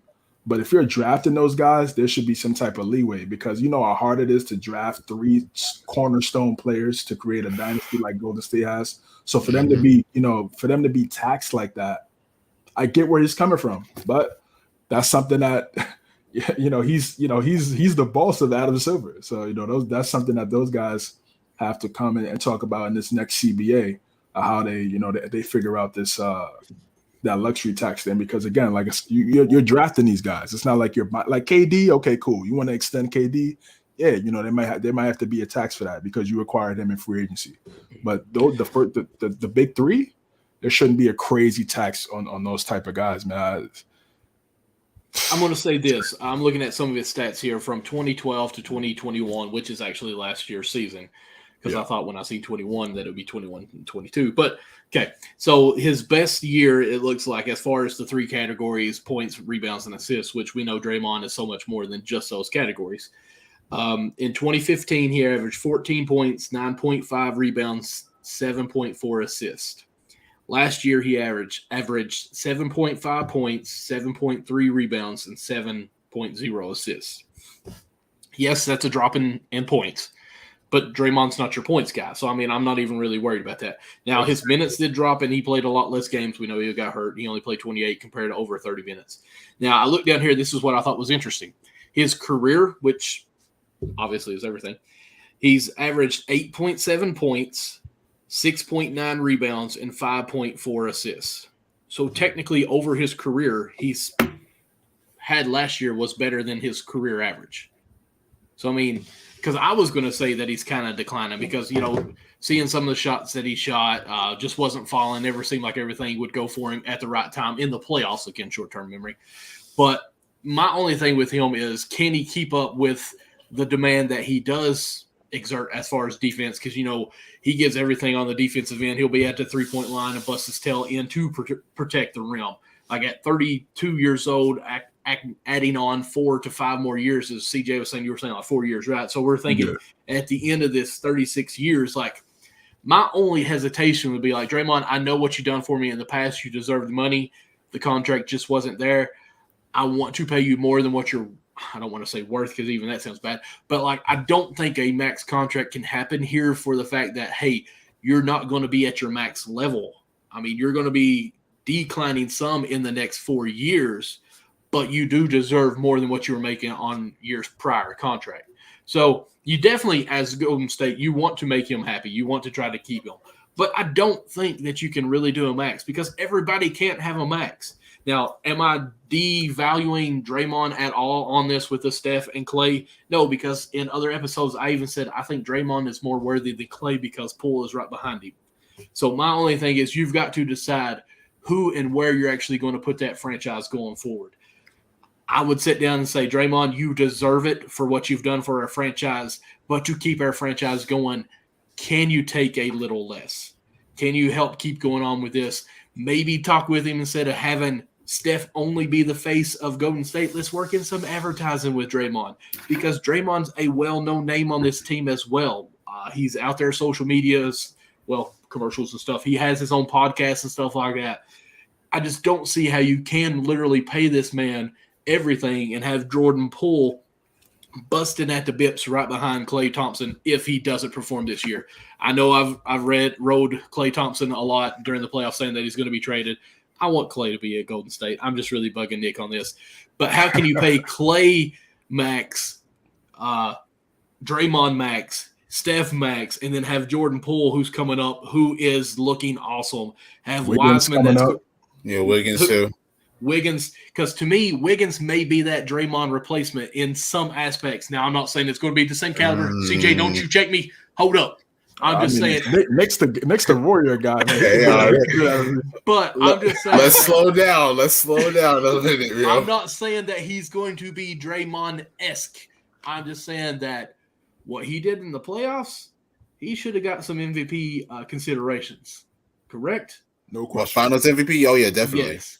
So Wiggins looked pretty good as a 3-and-D guy. I'm going to say the 3-man, not the 3-point shooter, just the 3-guard and his defense that he did. Now, Draymond would definitely hurt, but his versatile, what do they call that, from line to line. But that's the thing, like, Wiggins doesn't have that IQ. He doesn't have that playmaking that Draymond has, so that's another big loss. But you're going to pay a man for his mental to not be able to do it, max. I would think you have to say, hey, listen, we need to start thinking of you more of a coaching role a little bit more. Like, we're going to pay you as much as we can, but we're going to start thinking, hey, veteran, start passing this torch down a little bit and getting them up. Because we even heard quite a bit, or at least I did on some things, that Jordan Poole has absolutely loved playing with Steph Curry and learning from him on how he plays and things he does. That's why I really think Poole has blossomed so much, because he is sitting there like a sponge absorbing everything he can from Steph Curry. So Draymond's got to start thinking about this future of the franchise. Now, I'm not obviously he needs the bank. I'm not saying he should take a loss. Don't get me wrong on that. But I think the franchise can't give him the max if they want to keep this team together to be contenders every year. Like, there's going to be a point where you say we're paying everybody. Now we obviously can't play their role players where we can actually do anything. Like, you're going to turn into the Lakers. Yeah, I agree. I think they'll definitely come together and come with some type of negotiation where, he might take less for the betterment of the team if it has to come down to where, Poole extension is going to come up. Yeah. I could see even Klay or Steph saying, hey, let's rework my contract a little bit on this too. Because those three are pretty close that I think that they would work something out where they can make it happen. Yeah, I mean, again, loyalty works both ways. And if they see the team, making strides and trying to keep this championship window extended for as long as possible. Yeah. Best comment ever. The best comment ever right there. I agree with Michael. If the front office, like they've done, if they want to continue to extend this championship window, and they're seeing that the front office is doing so, then yeah, they might. There's definitely a possibility that they could, maybe structure some deals here and there to where to keep a lot of those guys. Very, very possible. I'm with you there, man. Last thoughts on this? I mean, I stand my ground. Okay. Will you be okay if Draymond walks? No, I would not. I'm just gonna be honest. I would not be okay. Honestly, I agree with that. If the Warriors allow Draymond to walk, I think that's probably the biggest mistake. Honestly, in my opinion. So again, because we've talked about this. If you had to choose, because it's going to come to it, Klay or Draymond, who you choosing? I'm choosing me. I'm just kidding. I really hope it doesn't come down to that, man. I don't think it would. But if it did come down to that, they could be a lot of beef. Maybe they could be on Twitter where we see these great videos of like people dunking on each other and be like, "Hey, you're too small" or something. Or am I thinking of someone else? Did that happen to someone else in a maybe another league? What was that going on, CJ? Can you bring something up? Like yeah, it did. Oh, that's what it is. This pro-am beef that we got going on between. What's going on with these alley-oops, bro? Like, you really a point guard out here. I'm telling you. You got DeJounte Murray What's up? What happened? I don't know what got into DeJounte. Like he acting different. DeJounte definitely went a little too overboard. I'll be honest. I don't even know where this stems from. I mean, I know they had the battle in the game, but I don't know like where this whole animosity from DeJounte came from. Like like right here, like you see the fake. He goes off the backboard for the dunk. Then he ends up throwing the ball, like getting into his face and everything. I don't know where this animosity comes from, and for him to be going on Instagram. Going on Instagram stories and typing all this other crap, like it's just insane to me, bro. Like what I'm saying, like you're a veteran in the league, bro. Like both of these guys are from Seattle, bro. Like, you should be embracing, dude. Like, yo, man, welcome to the league, young fella, yada yada yada. You know what I'm saying? Like to call him soft, before he even plays his first game in the league and everything. Like, I just think DeJounte looks really bad in this situation. No, this is Michael Jordan-esque. This is not Michael Jordan-esque, dog. Michael Jordan ain't calling Michael Jordan's not calling a rookie soft before he gets into before he plays his first game. You're telling Michael Jordan wouldn't trash. And the thing but here's the thing: Michael Jordan never instigated anything, though. You got to think about that. Like DeJounte is literally instigating this whole situation. People came up to Jordan. All I'm saying is, I would never do this anytime I ever play, but I will say I love it for him for the fact that he's going to a new team. He's developing this new attitude, like, hey, let's go with this. He's not even the best player on the team. It doesn't matter. He is got a cutthroat on this, and he is going at it. So here's my thing. This is why I like it right now. When the season starts, if this attitude is still happening and he's still dominating, then it's fine. But the first game that he acts like this and something bad happens, his career might be over. Like, he's got to back it up. That's all I'm saying. I just want to know where this animosity comes from. Like, I don't know where this came from, man. Like, it happens sometimes. A lot of people saying Popovich was making him not do all this stuff. It was keeping him fine. I'm like, that's probably true. You know how the Spurs are. In that pro-am setting, that street basketball setting, that happens often. As you guys have seen. He may have just been entertaining right there, boys. Yeah, it looked like he was just trying. He was just trying to. Now the way he threw the ball back, the way that he threw the ball, he was upset. He was upset on that one. I was like, oh, okay, that was a little uncalled for. The short and all that, okay, but he had some heat on that. So and then for me, and then it's like if you do that, then all right, give the ball to Paolo, and then y'all go one-on-one. Like, one-on-one, everyone. That's what I'm used to seeing at the Rucker, at Dykeman. Like that's what they do. Like, all right, if you're gonna try to show up me, then let me get the ball back and let me respond, and then we go. And then they're the two premier guys in the game, so no one's gonna say anything. Everybody's gonna clear out and just let them work. But then you go on social media, which again is today is what we do now. It's social media is therapy for some people, which is weird. But wow, bro, it's facts. Nick said he was going to go away from Twitter for a day, and he lasted like 2 hours. Yeah, I lied. We all lied sometimes. It's tough to shake Twitter, man. It is. But see, he goes on IG and he starts clowning Paolo. But my thing is, like Nick said, they're from the same area. You can't privately message him like, yo, bro, like what's going on, or hit him up, or I'm sure they have mutual friends or mutual connections. Exactly. Get his number, talk on the phone. Let's chop it up. For them to go on social media and start doing that, that's when it gets childish. Like, and you're just looking for attention. But I know I'll definitely be looking forward to Orlando versus the Hawks. I am too. Coming up there in the season. We need that on TNT. Terrence Ross still there? T. Ross, yeah. Oh, is he? Yeah, I think so. He's still there. Those games gonna be good. It's gonna be some good games right there. It's gonna be some good games. And the Magic, Terrence Ross.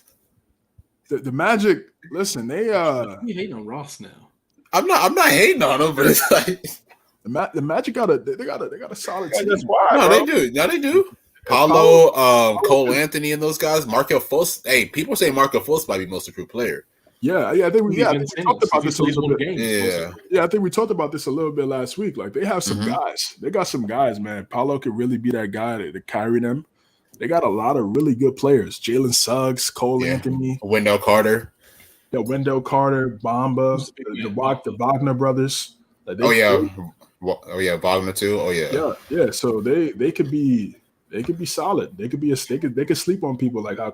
I want to ask you a quick question. It's kind of on subject but off. Like in my head, I'm thinking young team. I would run them like nonstop. Like, hey, we're going to outrun everyone. No, how come NBA teams don't really like press? It's a good question, man. It really is. Because I mean, I know it's kind of comical, but in men's leagues like that I've played in, we've actually pressed some just to be stupid, like having a good time. And you've got those big name people that are playing in the men's league that want to try to show off and bring it up on that little trap that you don't know it's coming, and they look dumb because they try to be a one-man person on that press. And the NBA would have those occasions on there. Like these young teams, I mean, why not run it the whole time, the whole 90 feet, and just keep them legs going and press the crap out of these teams? I mean, look at what it did. Michael, we're out of shape. We out of shape, bro. You all young, I ain't, but I'm just saying, like, I think a reason why could be because other than the center, now in today's age, everybody can handle the rock. Yeah, exactly. Everybody can handle the rock, so there's no real mismatch. Plus, I'll even say the strength that they have. Like, I mean, you can have the trap. You've got to leave the man all the way back. It's usually your open guy in whatever kind of trap form. They're strong enough to throw that ball, it takes elite communication, chemistry to run that press. You need a Green type guy out there. It's a tough thing. I haven't really seen it. You only see it like towards the end of games when they're trying to get a steal and get a shot in, or they'll try to get a turnover. But it's just probably just because of the versatility of the A, man. And then also, if you slip up, you could give up an easy basket. So I mean, it's already happening anyways. That's true. Hot take. Magic make playing parentheses get bounced, but are still back in playing team. That could be a possibility. It's very possible. It's very possible. I think the East is obviously not up there with the Western Conference, but I think they've definitely made some strides to become a tougher conference. I like the Magic a lot. I think they have potential to be really good. Hopefully they got the right guy at head coach with Jamal Mosley. And again, I'm a fan of Paolo. I like his game. So if they could turn some things around, it could be special. We got to get to the bottom of this whole DeJounte situation. I need to know why you hate Paolo so much, bro. Like, he talking about like, oh, he's a little boy. Like, come on, man. Like, what are you doing, dog? Like, I think it was just the first draft pick. That was to me. Yeah, it could be. Jealous of what? He just went from a playing team to a top 5 team in the East. Well, I don't know why my camera kicked out again there, but I'll probably have to stand like this. So I apologize. No, you're good, man. Yeah, I don't know what you need to be jealous about. He's about to get a big time extension after this year. So I don't know. I just think it was. He just had a most improved type season last year as well. Yeah, made the All-Star. Like, bro, what are you be jealous about? I just made the All-Star team. Like, come on, man. I think it was just emotions ran high. And, again, this is what people do. When you're in your feelings, you go to Twitter and tell the world about it. Like, when, like, really, like, only about 5 people really care. So that's what we're living in. Oh, that's a fact. That was corny. Yeah, it was. All right. It was corny, man. It was very corny. I don't understand it. But speaking, you talked about press. I'm gonna try to do my version of Michael, man. A game plan for the Lakers. Darvin Ham allegedly dropped his, how he wants to run the Lakers this year. I'm gonna pull that up for you guys now. He says Lakers head coach Darvin Ham, with agreement from LeBron, plan to have offense run through Anthony Davis and Westbrook to get an uptick in corner threes. So, Laker fan, we got here Quan Williams, man. What's your thoughts on this scheme that the Lakers are going to run next season? Do you think it's going to work? I mean, I think this was the plan last year, but exactly. Somebody didn't see the floor too much. This is the plan last year. It's crazy because before AD, it's like before he gets hurt, he's having he's having a great start, gets hurt, tries to get back to what he was. It looked like he wasn't focused last year, like he wasn't playing to play. So I don't know. I feel like he was in the gym. He was in the gym this year. I feel like the only question mark is Russ in my eyes. AD is proven, except that his injuries and stuff. But I was talking about the corner threes earlier too with Westbrook. I think he absolutely needs to be shooting way more corner threes. Hopefully he doesn't hit the side of the backboard. He needs to shoot more. Somebody got if he shoots more threes, he's gonna be like me shooting outside, like we were talking about earlier. The Mega fans be like, no. He already made LeBron a 3-point shooter because he can't shoot. So now, I think more corner threes for Russ. Shorter, just easier. I don't like that sound, dog. I'm just gonna be honest, bro. It's like I don't know what else to agree to because I did it. Something has to work. Something has to give. If not, just bench his ass. Like, you feel me? Or hopefully this Kevin Durant thing can be solved so we can get Kyrie. Yeah. Nick, what's your thoughts on this game plan? I mean, I kind of agree to an extent. Like, I thought even last year that, the AD should be the number one option, especially with LeBron, being up there in age. He's going into year 20 this year. So if AD stays healthy, then I do believe that they should run offense through AD. AD needs to be the guy that they go to, especially considering that, he's already a champion. He already knows what it takes to win at a high level. So they should definitely do that. I just, it's just tough, with the whole Westbrook situation because Westbrook hasn't really been the best shooter in the last few years. And it's like, especially last year when you look at it. So it's like he's going to have to really figure out how to play without the ball because I don't think that's really been his strength throughout most of his career because, when you look at him at OKC, even to an extent in Houston, and then of course in Washington as well, he mostly played with the ball in his hands. So now, you're playing alongside a guy like LeBron who is more ball dominant. Now you're going to have to make that sacrifice because with LeBron averaging around like 29, 30 a game, you're not going to take the ball out of his hands. So it's like he's going to have to figure out, how to really play off the ball, how to really get a consistent shot. Because if people remember, like real hoop fans, like Westbrook had a nice mid-range jump shot early in his career, like in OKC and everything. I don't know if it's like the muscle that he put on and everything that kind of like affected the shot. I don't know if it's the shooting sleeves, but he definitely did have a shot. So that's why, I'm looking at him like, dang, man, like I just hate how it went from that to this now, whereas like, now you don't want him to shoot. So I'm just hoping that Westbrook has, taken this offseason really serious, to really improve his craft, develop more of a jump shot because that's really what it's going to come down to is him being off the ball. I'm right there with you guys. And again, I've been saying this for the last few weeks or so. Again, the key word for this team is sacrifice.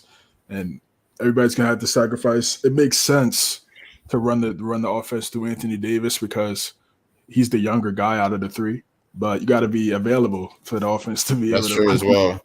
avoid that. LeBron in year 20 should not be logging the amount of minutes that he's logging. He should be, I don't want to say coasting, but it shouldn't be as much as it is now. During the playoffs is when the minutes go up, and that's when we get to see his impact. Over the last few years, outside of 2020, we haven't really been able to see that for an extended amount of period of time in the postseason. So if AD stays healthy, the offense should be ran through him. But I don't know what happened to him last year. I don't know if he wasn't 100%. His free throws were down. His three-point shot, I believe, was 18%, if I'm not mistaken. I could be wrong on that, but it definitely was very low. The mid-range just wasn't going in. So I really hope he's locked in this offseason, has a lot of time to himself to reflect, think about what this year is have in store for him. Because talent-wise, everybody knows he could be a top 5 guy in the NBA. But once you get to this stage, it's more than just talent. You got to also produce, and he's shown flashes of production at a high level. But you got to stay consistent with it, and he just hasn't been able to do so because he hasn't been on the court. for a long amount of periods of time. So, and then for Westbrook, man, that's the best thing. That's probably the best decision for him is to work on the corner three, because like we were talking about, it's the shortest shot on that 3-point line. So he needs to work on that. It makes a lot of sense. They're gonna sag off him. So why not work on that shot? They're gonna sag off you, bro. They're not gonna respect you to make that shot. And if you knock a couple of those down, then they'll step up, and then you could blow by them. Then you could use your ability to finish around the rim or play make and get other guys involved off the dribble penetration. So, I mean, hopefully he's working on that. If I'm Darvin Ham, that's the first thing I tell him as soon as we chop it up. It's like, yo, bro, I need you to be able to space the floor. That's a fact. You have to be able to space the floor, because you can't have LeBron being a decoy in the corner. Absolutely not. So, like I said, somebody's gonna have to sacrifice, man. If you want to win a championship, it's bigger than your ego. You got to put your ego to the side for the betterment of the team. And Westbrook hasn't been on a championship team at all. He's been to the championship, but lost. So now you get to the point where it's year 15 now. This is year 15 for us. So how do you want to be remembered, bro? Yeah, of course you're going to be remembered as one of the greatest, most athletic point guards of all time. But you've been on teams with talented guys, some of the greatest players to ever play, and you don't have one championship to show for it. So it's a big year for him, man. So hopefully he's locked in and really worked on spacing the floor, bro. I mean, we saw Jason Kidd, not a great 3-point shooter early in his career. The older he got, he worked on his shot, and it worked out for him. He was able to be a champion because of it, and still make more money towards the later part of his career. So maybe Russ follows in that same mode. I think it'd be great, because again, if he's able to win that championship with LeBron, AD, with this franchise, it'll be a great story. I'll be honest with y'all, man. I think at this point, I mean, it might hurt a few Laker fans if I say this, but at this point, I wouldn't even really mind if Westbrook slide to the bench, to the second unit. I know it might hurt. I know that Russ may not like it, especially, considering, how his career has panned out, him being an MVP, him getting to the finals, him being a superstar. But, I don't know. It's like, with this Laker team, it's like, if he's not hitting shots, because, I mean, we know that he can do everything else. We know that he's still going to, play off of athleticism. We know that he's still going to have that great passing ability. But if he's not able to space the floor, like CJ said, then that's going to be a problem. So what would that lineup look like if Russ is not in there? Unfortunately, probably THT. Unfortunately. Another guy that can't shoot, bro. Another guy. He's a better shooter than Westbrook at this point, at least. Reeves. Yeah. Yeah, well, he doesn't have the athleticism. You're gonna have to put AD at the 5, LeBron at the 4. You could put. And LeBron's probably gonna be the point guard, anyways. What's Kendrick Nunn? Kendrick Nunn can't see the floor, dog. He can't even get on there. He can't stay healthy. He's good. He's really good, man, but he just can't stay on the court. I couldn't believe they let Monk go. Who did we sign? We signed Lonnie Walker, Thomas Bryant, and I think someone else. Oh, JTA, Juan Toscano. Oh yeah, Juan Toscano Anderson, but he's not really a shooter. Can you guys hear me? Yeah, yeah. Okay. You got Christian saying Kyrie's still going to be a Laker. Yeah, I mean, it's looking that way, brother. Just for the simple fact that KD wants out, and they're not going to keep Kyrie if KD's gone in Brooklyn. So, yep. And there were reports that you guys are willing now to give up that second first round pick, that 2029 first round pick. And any future Mitchell fell through. The Lakers are just gonna be down bad for the future, man. I'm sorry, man. They're giving up so many picks, but they gave up some picks for the AD trade. Then they might do the same thing for this possible Kyrie. If it's down bad, if it goes bad, then I'm just flipping AD. Just gotta hope if he stay healthy, then I'm just flipping him and try to get some of those picks back. Okay. That's it. That's the only thing they can do, because nobody's going to trade for a 41-year-old LeBron, a 42-year-old LeBron. Nah. Listen, what they're going to do, now that you say that, they're going to wait 2 years, and then Anthony Davis is going to trade whoever to get Bronny to be a Laker. AD will be out, Bronny will be in. You know how crazy that would look? Trading AD for Bronny? Well, I mean, they'll get picks too, of course. So, I mean, but it'll be the sole own LeBron James. Well, thank you for being a Laker. We got your son here. we got rid of AD. We're going to be rebuild. It's going to be a Kobe farewell. I mean, it's going to be a LeBron farewell. Thanks. Speaking of that AD trade, Draymond Green on his podcast, he was talking to Kyle Kuzma. He spoke about it and said if BI had stayed with the Lakers, he wasn't sure if the Lakers have won that championship instead of Kyle Kuzma being on the team. And also, Nick actually dropped an article about 2 years ago talking about the trade and if the Lakers will regret trading Brandon Ingram. I'm gonna pull that up for you guys right now. We'll start with you, Nick.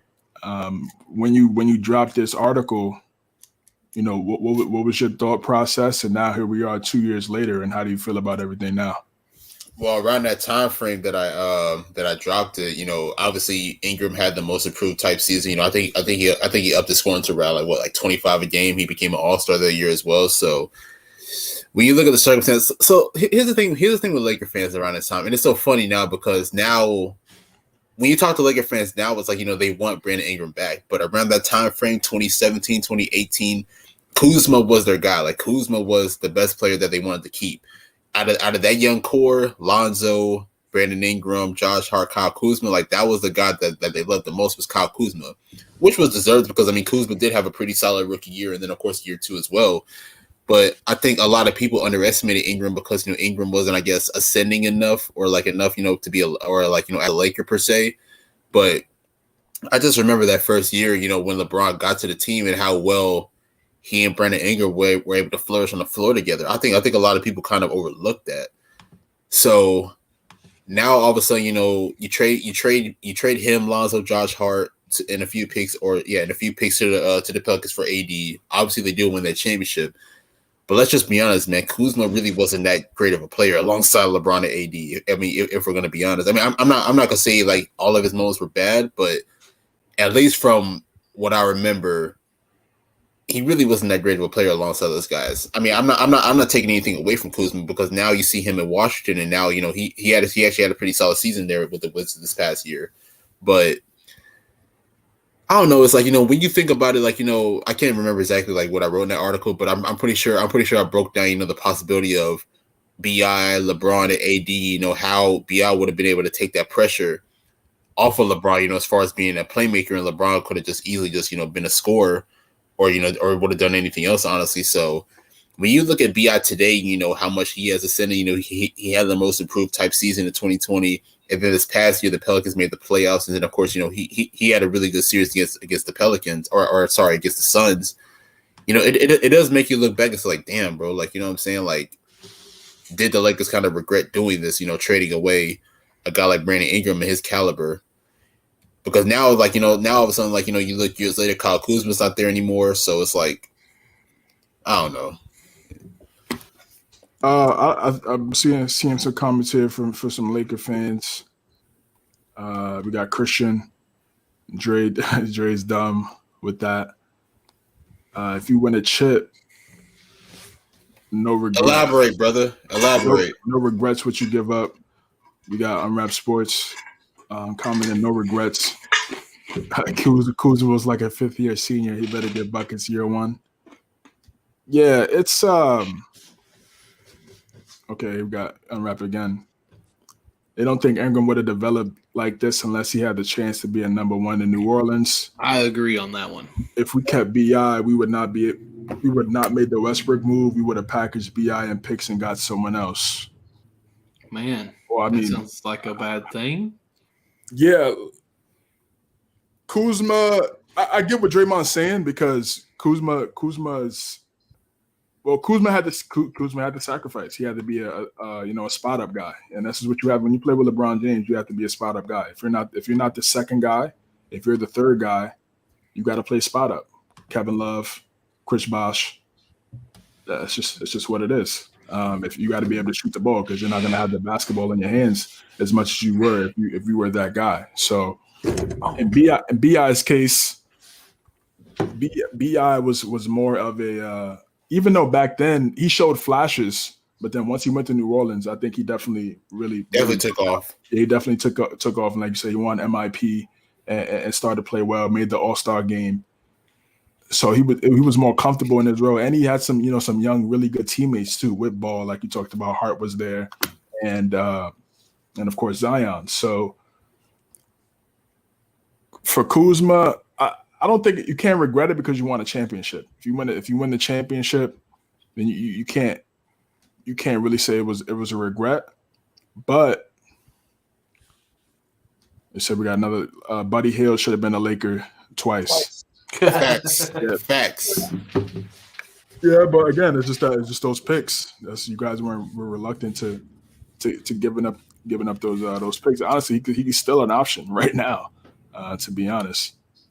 But I don't think they truly regret it because again, like I said, they won the championship in 2020. I felt like BI was the better player back then, and he was the younger player. And it's showing itself now, even though Kuzma had a really good year last year with the Wizards. But this is the thing with Laker fans, man. Laker fans ain't got no patience, man. Like, they don't have patience whatsoever because they're so used to winning. So it's like BI was pretty solid. We're talking about Brooklyn at the beginning of the show after 1 year of actually having everyone, though. Like, it's not the Lakers not having patience. LeBron doesn't have patience either, bro. That's true. yeah, He's not trying to wait coaches for after young- half seasons. And then he's not trying to and he's not trying to wait for young guys to develop and become something. You know what I mean? So listen, if they had waited one more year, there would have been a hell of a big three. I'll tell you that. And a lot of the discussions that we're talking about right now with the Lakers probably won't be in the fold. You have BI, AD, and LeBron. Maybe you still win a championship with that. It's very possible.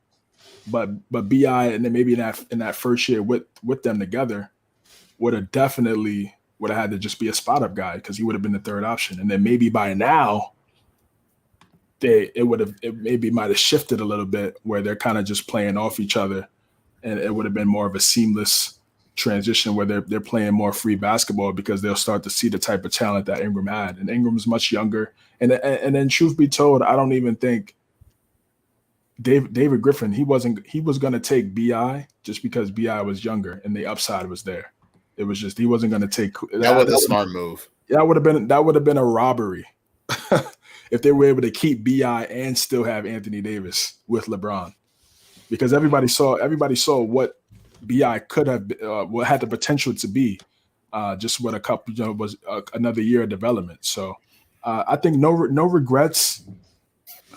Because again, they won the championship, but man, on the New Orleans side, it looks great right now because now BI has that playoff experience that he wasn't able to get over the last few years, and he looked great against the number one seed in the Western Conference, averaging 30. So, and the Lakers are kind of in shambles right now. So, it's just what it is. Quan, what's your thoughts, man? Laker fan.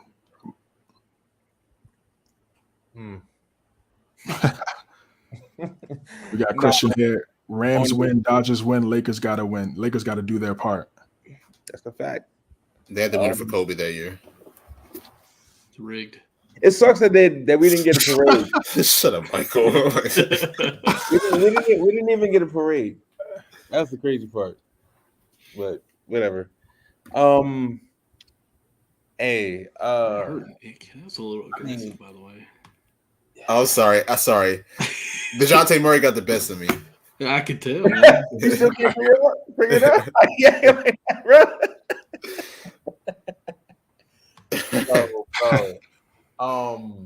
No, all right. All right, let's go back to year one. Year one when LeBron was when he first came. I know he got hurt, right? LeBron got hurt. Yeah, he got hurt in that Christmas game against Golden State. His groin. Yeah. I mean, I don't know. I think it's one of those mysteries, bro. I feel like if they actually made the playoffs, where it kind of looked like, they were trending downward, but if LeBron was healthy and they made the playoffs with that team, I still feel like they would have got bounced maybe second round. Definitely second round.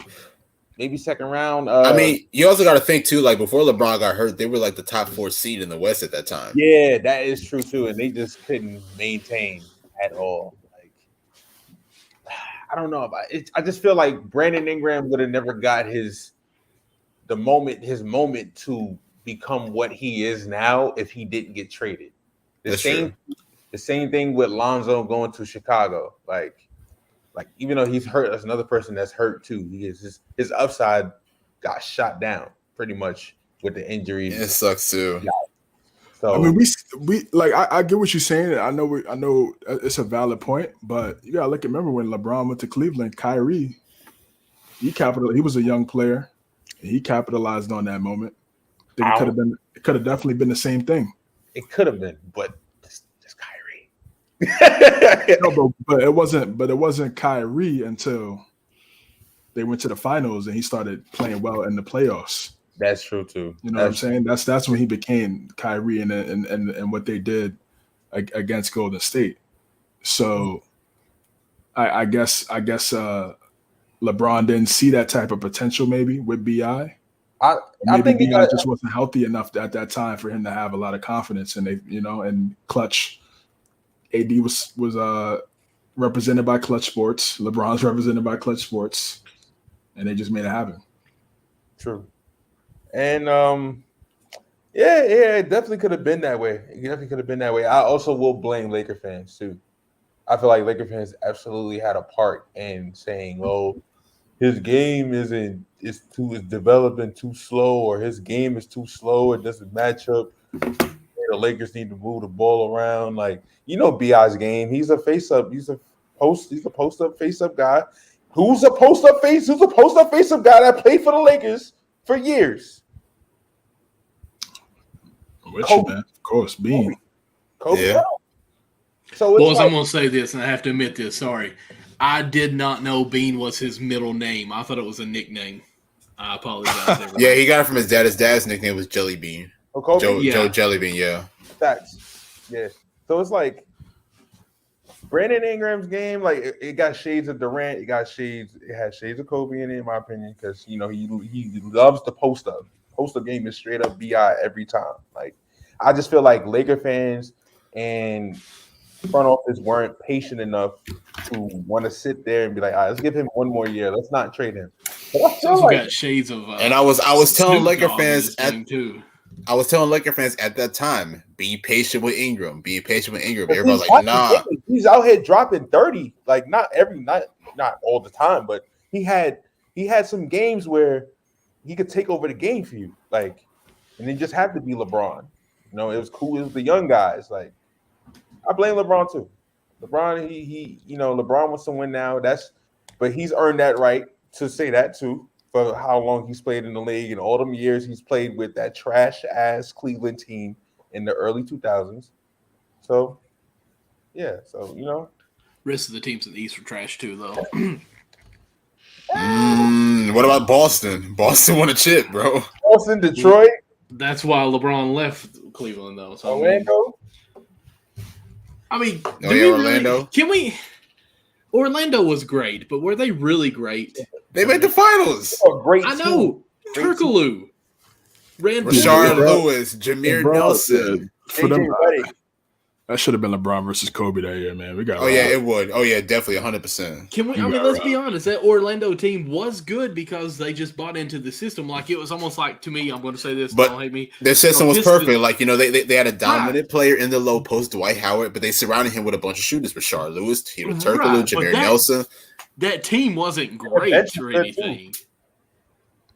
They made it happen, though, man. Okay, and I'm cool with that answer. They made it happen, like the Cleveland Cavaliers teams with LeBron. They made it happen, but that team wasn't great, really. Like, I'm with you there. They were really. But here's the thing, though. Like Turkoglu. I think the reason why you're saying it is because of today's climate, though. Like you're looking at today's climate, where it's like where teams have 2 or 3 All-Stars. I mean, back then it wasn't really that case.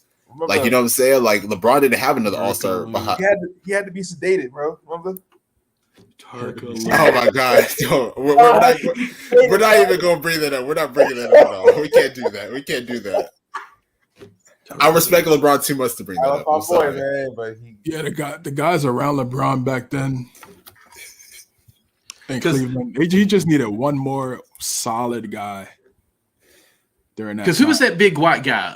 Ilgauskas? Ilgauskas. Okay.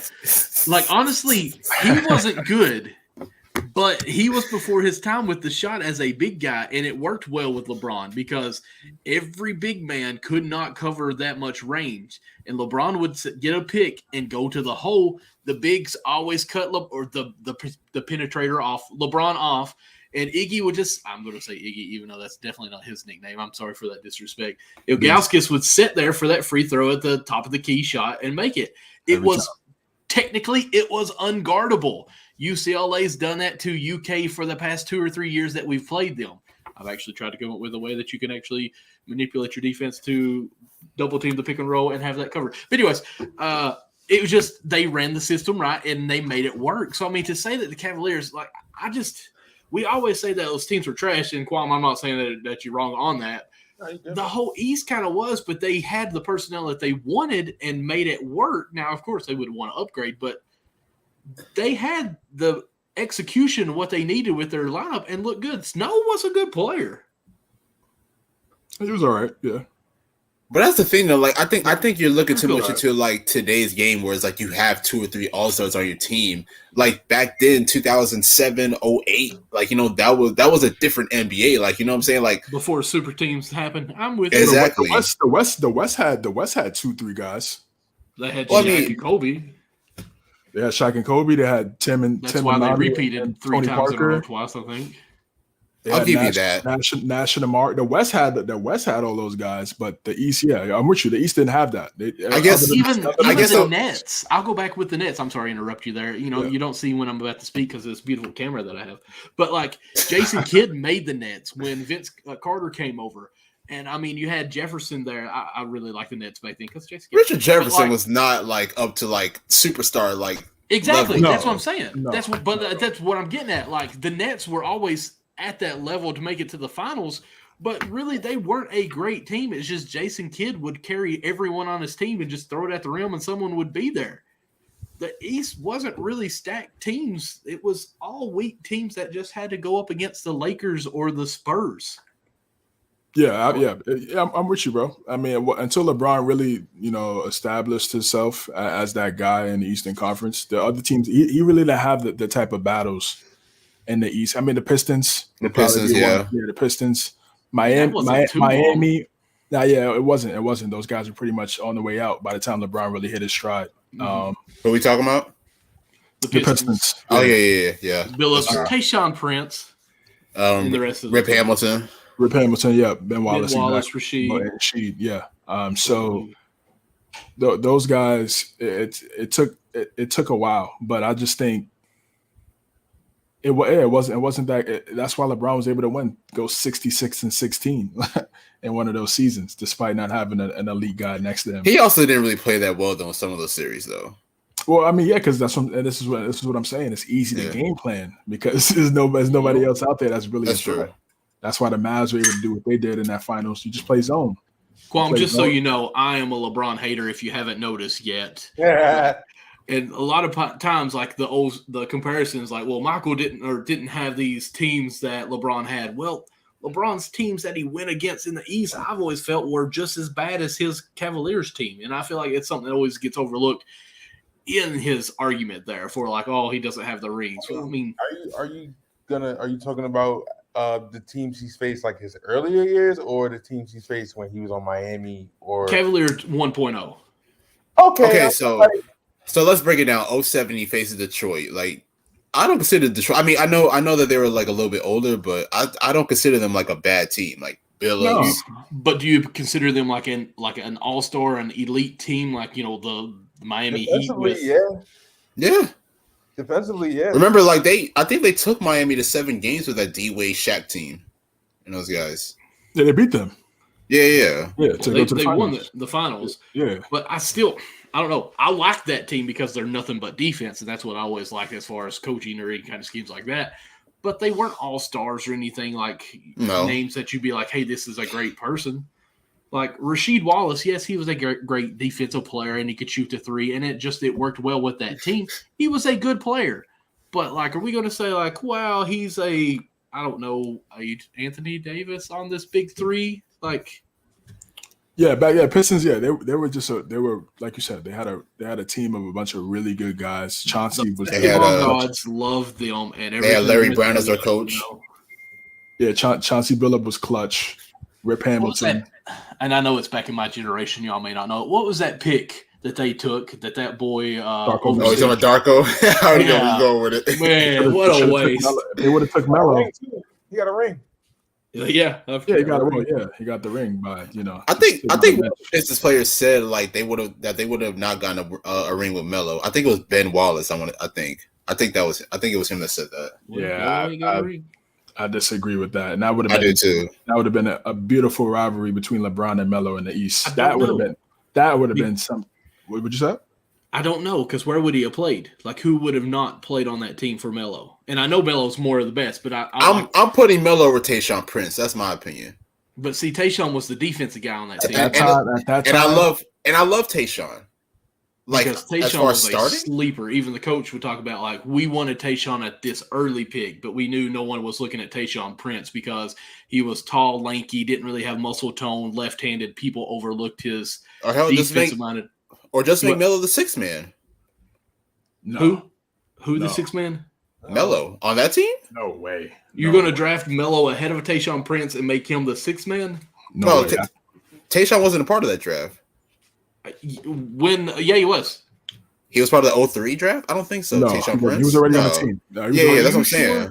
Yeah. Because the player that I'm talking about who they took that was turned out to be trash, like they drafted him and they're like, we wanted to take Tayshaun there. It's one I always felt like I heard that. No, they wanted to take Melo. And then remember Darko Milicic. Yeah, I remember Tayshaun was on that team when they played the Pacers that year in the conference finals. When Tayshaun got that block and who was it? Reggie Miller or something like that? Reggie Miller, yeah. He was already on the Pistons. It was Darko Milicic who got drafted ahead of Melo. And everybody's like, how did he get drafted ahead of Melo? Melo just won a national championship.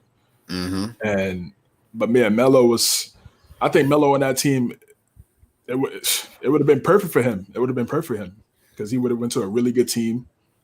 I don't know who was the that was Joe Dumars. I mean, you hit and miss, man. You can't make every shot, but that was definitely one that they would have been. That would have been some good rivalries, and I'm pretty sure that the Pistons would have got the best of the Cavs more often. Definitely. 100%. Oh my god. Way more often. They definitely had the better team with Melo. Oh yeah. Yeah, definitely. We got Christian here. Imagine if Prime Dirk and LeBron find a way to be on Cleveland. Yeah, that would have been insane, bro. That would have been nasty. That would have been crazy. Dirk was a killer, dog. Oh my god, he was a killer. I forgot they drafted in 2000. Got Team Cleaves from Michigan State. We got Barry here. Was good. Barry was good, man. If Sixers get KD, I think they're the best team in the East. With Harden and Embiid. Yes, they're up there. I don't know if they're the best. On paper, yes. On paper, yeah, bro. It depends on who they have to lose, though.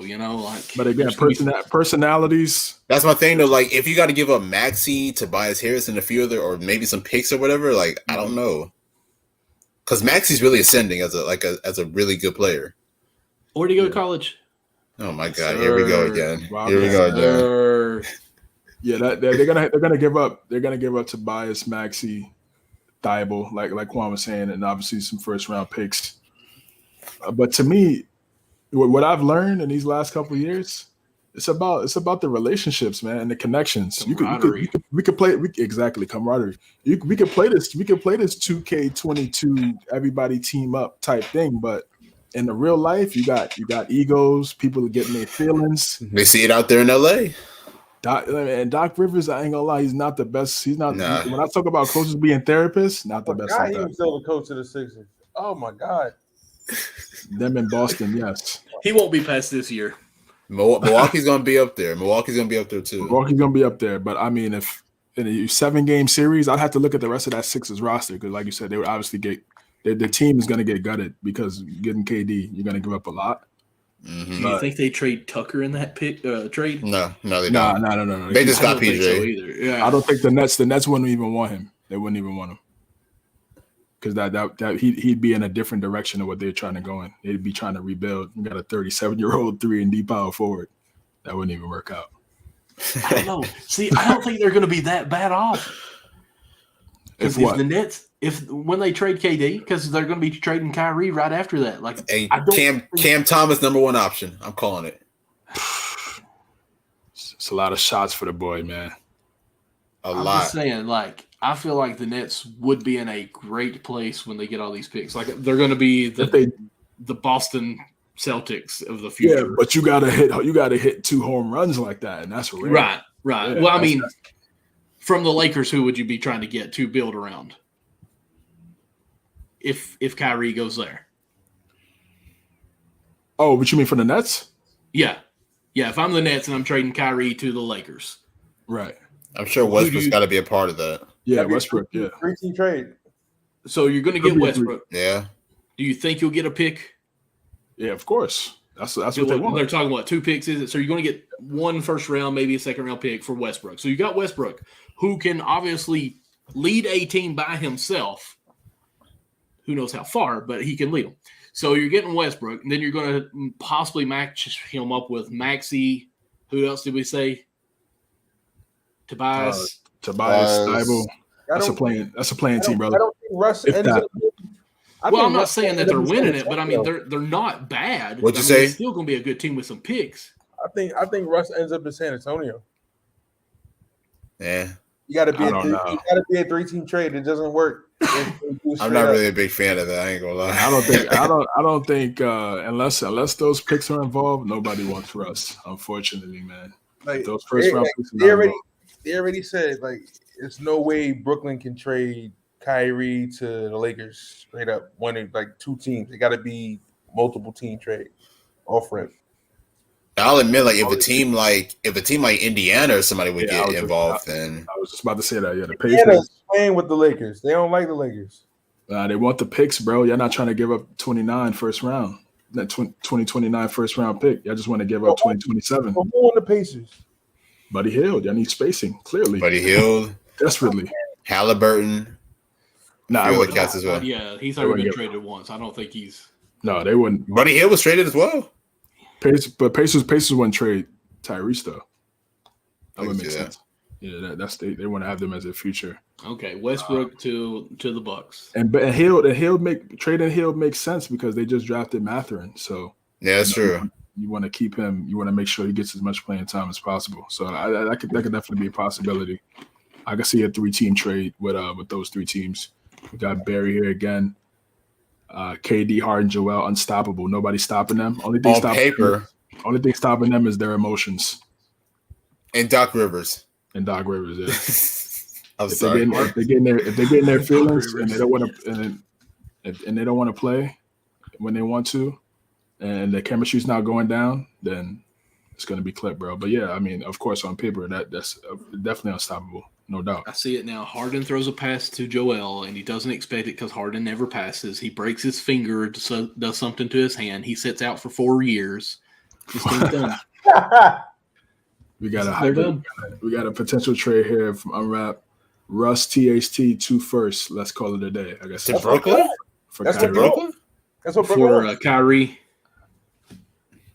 Brooklyn wants him 2 picks. That's really Yeah, that's the thing, because like I ain't gonna lie, like Russ and THT and that's a little nasty to me if you trade that for Kyrie. But it gets rid of Russ. Yeah, it's gonna have to be a 3 teams. It's gonna have to be 3 teams involved. It's gonna have to be more. I don't think you're gonna put Russ and Ben Simmons on the same team. It'll just be for a year, man. But It'll just be for a year. that spacing is horrific, boy. They're gonna build a new Freedom Tower. Nah, I'll just put Ben Simmons at the 5, man. No, you can't have him at the 5. Maybe Why at the not? 4. Maybe at the 4. So And never have the ball. Draymond he could play Draymond role. Okay, you're talking Draymond style 5. Yeah, Okay, I mean, I'm fine with that. I'm fine with that. Small ball 5, even though he's 6'10", not really small ball. I'm taking a phone call right now with us. All right, we got a couple. Like that. He's getting signed right now. He's like, "Oh, I just got an agent, guys. I'm starting up my own show now after this." All right, we got a couple more topics before we wrap it up, guys. Utah would be a good place for a trade too. Just throwing that out there. Yeah, but not with that guy Danny Ainge. I'm good. All the way good. Trying to fleece franchises for their entire future. I'm good on that, man. But here we got this is an interesting one, man. I was talking to one of my guys about this and try to get their thoughts, and it was definitely tough. We got all in their prime, rank them in order. We got Cousins, Zebo, LaMarcus Aldridge, Blake Griffin, Jermaine O'Neal, and Kevin Love. We gonna go with Michael. Which one are you taking out of these guys in their prime? Number 1. Yeah, rank them for me, 1 through 6. Okay, I'm gonna go. Oh God, you going with the Kentucky guy first? Nope, Sir. I'm not. Give me Zebo number 1. Don't hate me. I know. Don't hate me. I loved him. Hey, that was my nickname, okay? I can say this without you all looking at me, so this is great.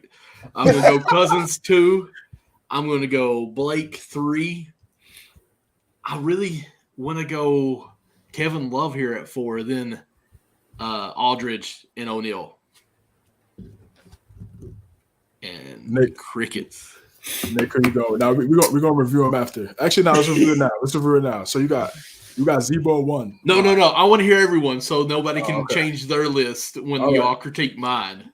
All right, cool. All right, cool. I'm gonna go Prime Boogie first. I'm gonna go Prime Boogie 1. I'm gonna go Jermaine 2.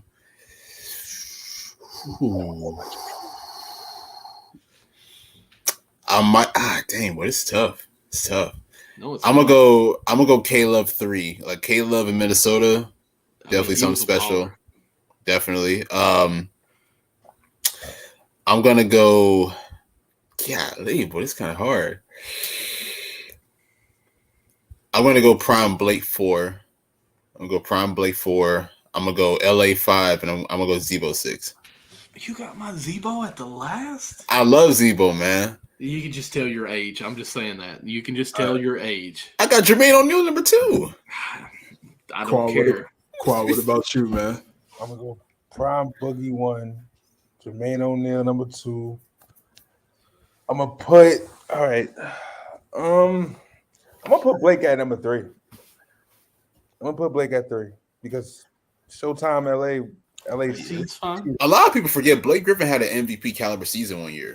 It was crazy. Chris Paul, thank you. I'm gonna put Kevin Love 4th, Zebo 5th, and LA last. All right, I got Cousins, Blake, LA, Love, Zebo, Jermaine O'Neal. Jermaine O'Neal last? What? Thank you. At least we got the O'Neal together. CJ, Mr. James. And I'll tell you, here's where my hate comes with O'Neal. It's an all-star game. Michael Jordan hit the game-winning shot, but O'Neal. Are you talking about like 03? I think so.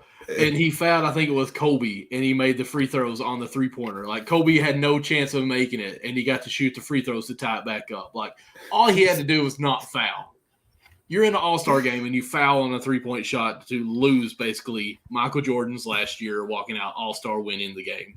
So that's what makes 5 players better than him. Absolutely, hands down. You can say it's hate. You can say it's bias. You can say whatever you want to. But he's my 6. Just because of that one play, I don't care. Hey man, Indiana J.O. was something different.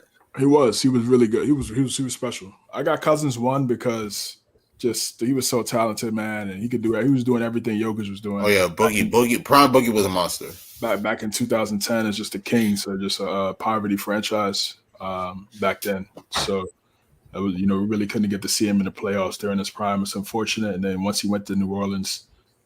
We know what he was doing with AD until he got hurt. So Blake, as soon as Blake, after he his second year, after tearing his ACL his rookie year, came on the scene and just took the league by storm, posterizing guys. Yeah, he was a problem, man. Him and Chris Paul, DeAndre Jordan, what they did in LA, put the Clippers on the map after being a laughingstock of a franchise for pretty much our whole entire life. I had him too. LA was special. Him and B-Roy LA was putting up 26, 27 easily with the midi. His mid range was on point. And K Love, saying it's kind of similar to what Sacramento too. It's like we're cousins. He was putting up crazy numbers, 26 and 13, 4 assists. 30. He had a 30-30 game. It was against the Knicks, of course. So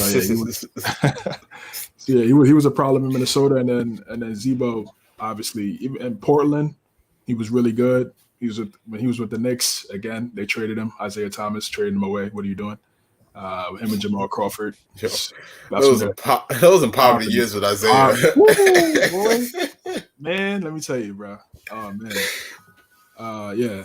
When they had Jamal Crawford and Z-Bo, he traded them away for Jerome James. Who is that?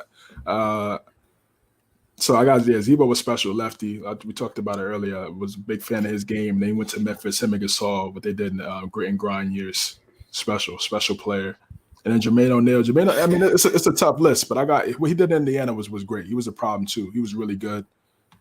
He had a nice mid-range shot too. He had a great game, but I just think those 5 guys, I put them over him.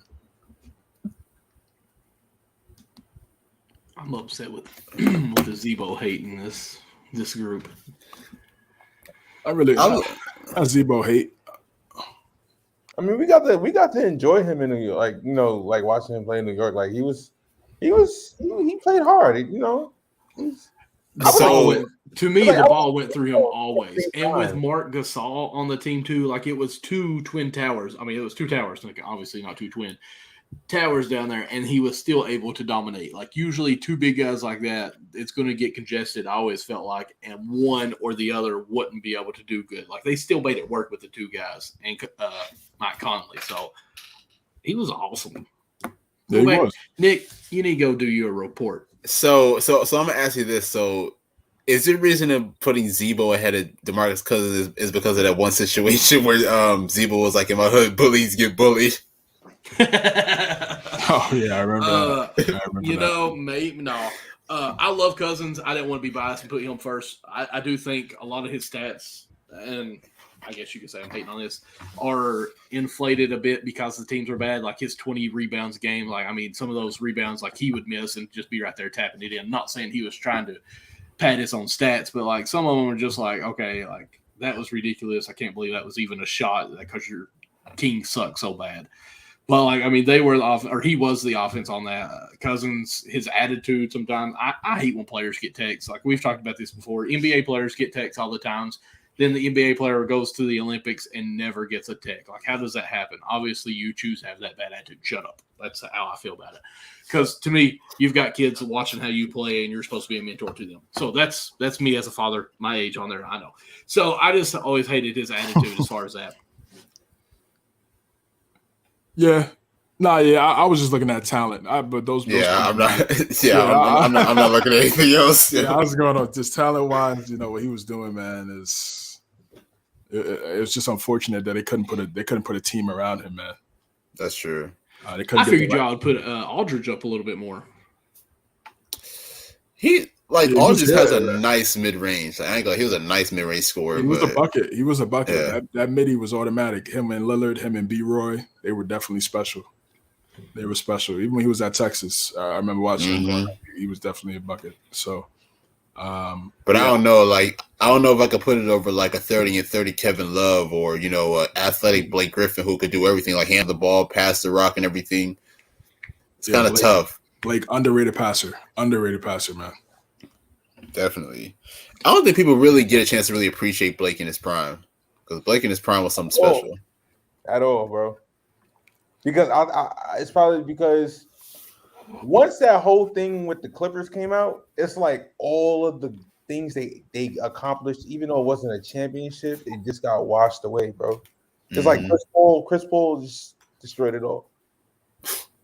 And Doc Rivers. You don't hear about that Clippers team no more, bro. You've been hearing about him playing more in Phoenix, even though it's currently now. It's the what's the bias called? The recency bias. Recency bias, yeah. Yeah. But it is. We all know. We all saw it. Oh yeah, bro. Like I said, they made the Clippers popular. The Clippers were like I said, they were the laugh. They were the definition of poverty. Like, that was the best Clipper team ever, in my opinion. Yeah, they won what? How many 50-win seasons? Like 4 or 5 50-win seasons. Yeah. Hold up, Clippers beat the Lakers all the time. That's when the Lakers were really bad. Oh yeah, that's true too. Lakers were bad, and the Clippers were good. What would you take though? Would you take the Clippers now, or the Clippers, or the Showtime LA Clippers? Well, I mean, I gotta see all those guys play. I mean, like on paper, this on paper. How many times we gonna say on paper on this episode? It's true. It's true. That Clippers team was dangerous back then, though. I ain't gonna lie. They were entertaining. They had Jamal Crawford. That Miami Clipper game every year, bro. Yeah, it was big. It was solid. Yeah, they had Ron Butler. They had Caron Butler, JJ Redick, Matt Barnes. They also had like old ass Grant Hill for a year too. I remember that. Yep, they had Grant. That was like the first year CP and them got. CP got there, right? I think so. Yeah. They didn't get the one finals. Tough. They didn't even get to a conference finals. I don't think. Nope. That blew a 3-1 lead to the Rockets. Yeah. And then there was 1 year too where they played Memphis. I think they blew a 2-0 lead, if I'm not mistaken. They were up 2-0, and then the Grizzlies came back on them. Oh, Zach Randolph. I'll admit, like Zebo was definitely toying with Blake that series. Mm-hmm. All right, before we finish the show, man, what we like to do some trivia. Yes, sir. Let's go. Sorry, got some trivia questions here. I gotta win this week, man. I gotta win for you guys. Listen, I can totally cheat. Do we have a tally? Do we have the tally over the last 2 weeks? I'm just 2-0. That's all that matters. I deleted it from last week. I'll admit. All right. We appreciate the honesty. Yeah. That he kept on his phone during Google, right? Oh my God! Really? All right, let's get it started here. Who was the first NBA player to test positive for COVID-19? What a weird first question. Yeah. Touching all the mics. Mm-hmm. Go with our Rudy Gobert. It's crazy. I don't think he's ever. I don't think he's ever gonna recover from that. Nope. From that situation. COVID boy. Yeah, never, man. All right, so we're going Rudy. Who's taking tally this time? Going down in history. You taking tally, Michael? Oh, I can. Yeah, I'm sorry. I totally heard you, but I was just in La La Land looking up on Ask Jeeves. All right. So I'm sure we all get a point for that first one. Yeah, we all get a point for that. If you don't answer, you don't get a point. What player won All-Star Game MVP, NBA MVP, and NBA Finals MVP in 2000? Shaq. I ain't gonna lie. Shaq was a monster that year, dog. Willis Reed did it. Michael Jordan was the other guy to do it as well. Oh, he shared it with Tim Duncan that year. Yeah, Tim Duncan was also a problem. Mm-hmm. What team did Wilt Chamberlain finish his NBA career with? We got the Mavericks, the Bulls, the Sixers, or the Lakers? You say Lakers. The Lakers. Michael? Michael, no go camera, Lawson? Yeah, we can't see your facial expressions. I want to go Lakers too. All right. My phone just told me Siri. Lakers. Yeah, you over there cheating. Yes, sir. No, I'm not. How many first-round draft picks did the Clippers trade to the Oklahoma City Thunder for Paul George? We got 4. Definitely. Quan, how many do you think? I got 4. 4. Well, I guess I will go with 4 as well because I have no idea. All right, let's see. It was not 4. I'm going to say 5. Was it 3? I'm going to say 5. I don't think it's 5. Okay. Damn. So do you get a point for that, CJ, or did you say 4 with us? I didn't say 4 with y'all. You didn't say Yeah, 4. but you clicked on 4 before you gave us an answer. But I didn't say 4 though. He can have that point. I'll give you that point He if you can have didn't that. won any of them. Smoke a cigar. Yeah, he smoked a cigar.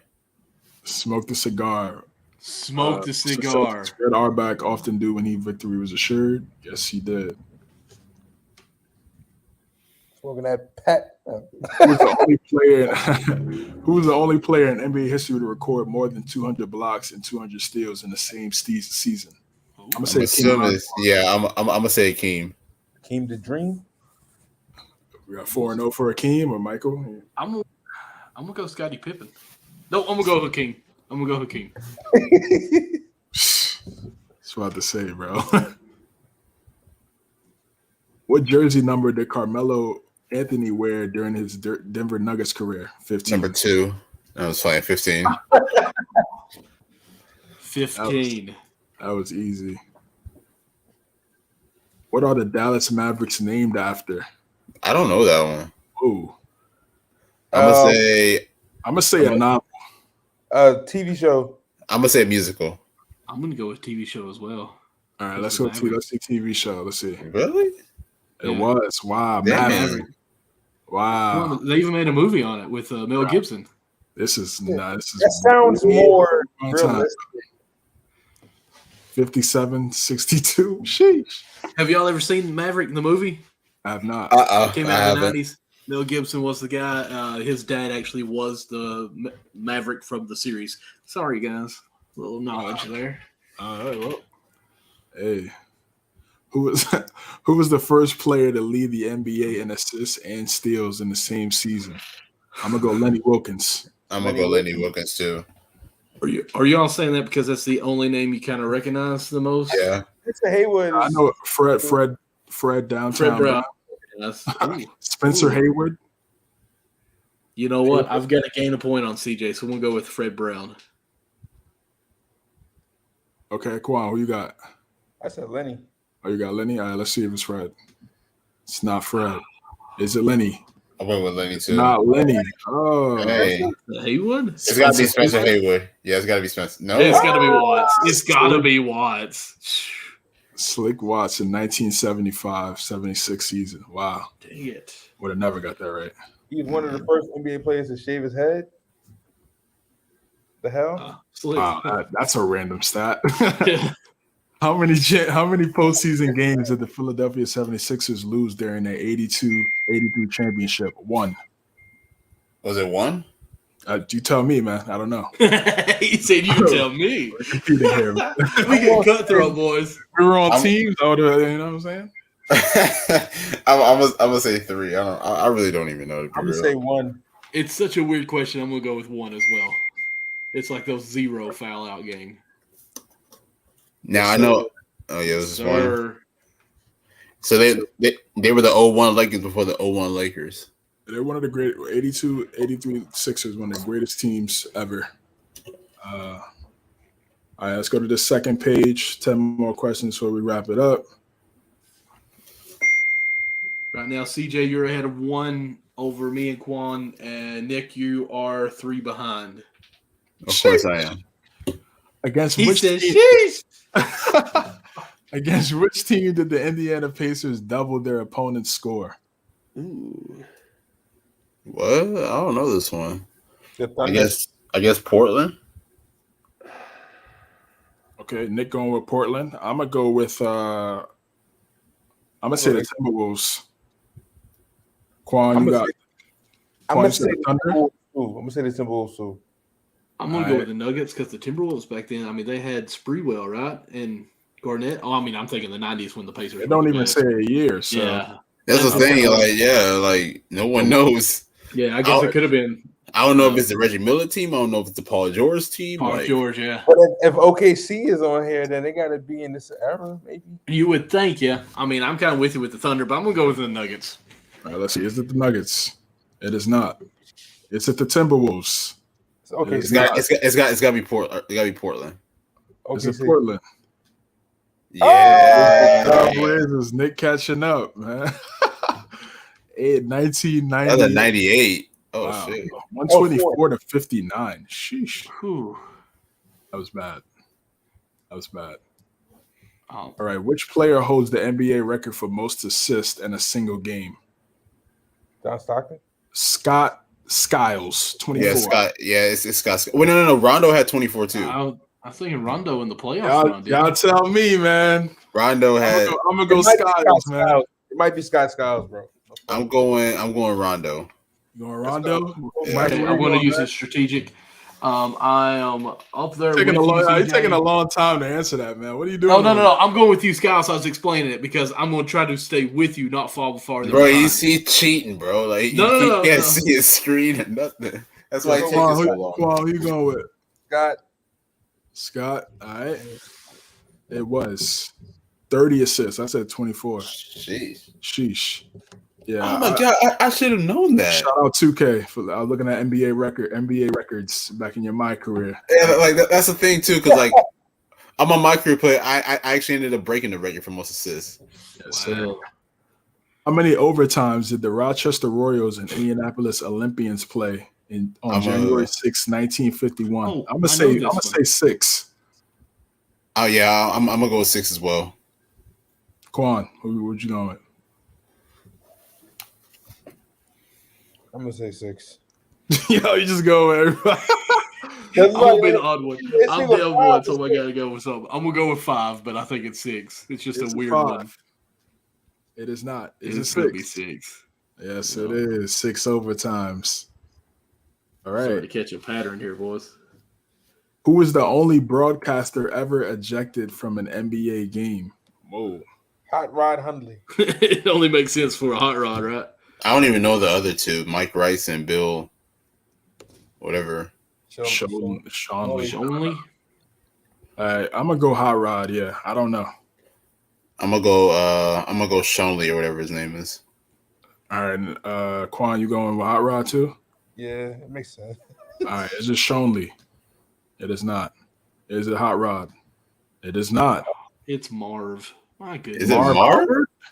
I don't think it's Marv. Nah. Mike Rice. So nobody got that right. Yeah, nobody got that one. Now we know Marv got in trouble for some other stuff, but we can't talk about it on here. But yeah, facts. Who was the first NBA player to shatter a backboard? I'm gonna go Daryl Chocolate Thunder Dawkins. I'm gonna go Shaq. I'm probably wrong, but oh well. Michael, who we got, man? You said that so confident, CJ. I know Shaq wasn't the first one, so I'm going to go with you with Daryl. Quan. Daryl. There had to be somebody before Shaq. Shaq is just a It is not. Don't you dare be Shaq. It was Shaq. Yeah. Oh, hey. Connors. Wow. Oh, it's Connor. Okay. Dunk. In 46. He did it with a shot. I would have never guessed that. Who is the oldest player to score 50-point plus in a game? Jamal Crawford. Yeah, Jamal Crawford. Yeah. Okay. Jamal. 4 for 4? Yes, it is. Shout out crossover. Man. All right. Quan, you're 1 behind CJ. I'm 2. Nick, you're quite a ways. Which Atlanta Hawk was inducted into the Naismith Memorial Basketball Hall of Fame both as a coach and a player? Lenny Wilkens, yeah. Wilkins, yeah. Wow, okay. Cool. Who you got, man? I got Lenny. Everybody got Lenny? I don't think Daryl Dawkins was a coach. It was Lenny Wilkens. Yes, sir. And 1,300 victories. Sheesh. He didn't go to college. Who, Dominic Wilkins? I mean, pause. No, I was looking at the next question. My bad. No. Well, it wasn't Kentucky Wildcats. There we go. Which team did Kevin Garnett play for before being drafted? Is it Minnesota Timberwolves? He did not go to college. Nope, he didn't go to college. Farragut Academy. Farragut Academy. Yes, it was. Let's get it. All right. Which NBA player is featured in a Super Nintendo game called Combat Basketball? I'm gonna say Rob. Yeah. Super Nintendo. Yeah, it's gonna be. I'm gonna go with Bill as well. I'm gonna go Lambeer. Yeah. I'm gonna go Bill. All right, 4 for 4 for Lambeer. Yes, it was. See, I'm glad I changed my answer. Yeah, because Ron was yeah, but that's when I said Nintendo. I was like, all right, yeah, that has to be before Ron. All right, and the last one. What? Which NBA All-Star pitched the shutout for the Chicago White Sox? Dave Boucher. Oh, so you're kind of confident there. Okay. Nick, who we got? I don't know. I'm going to go Oscar. I don't know. Not going to lie.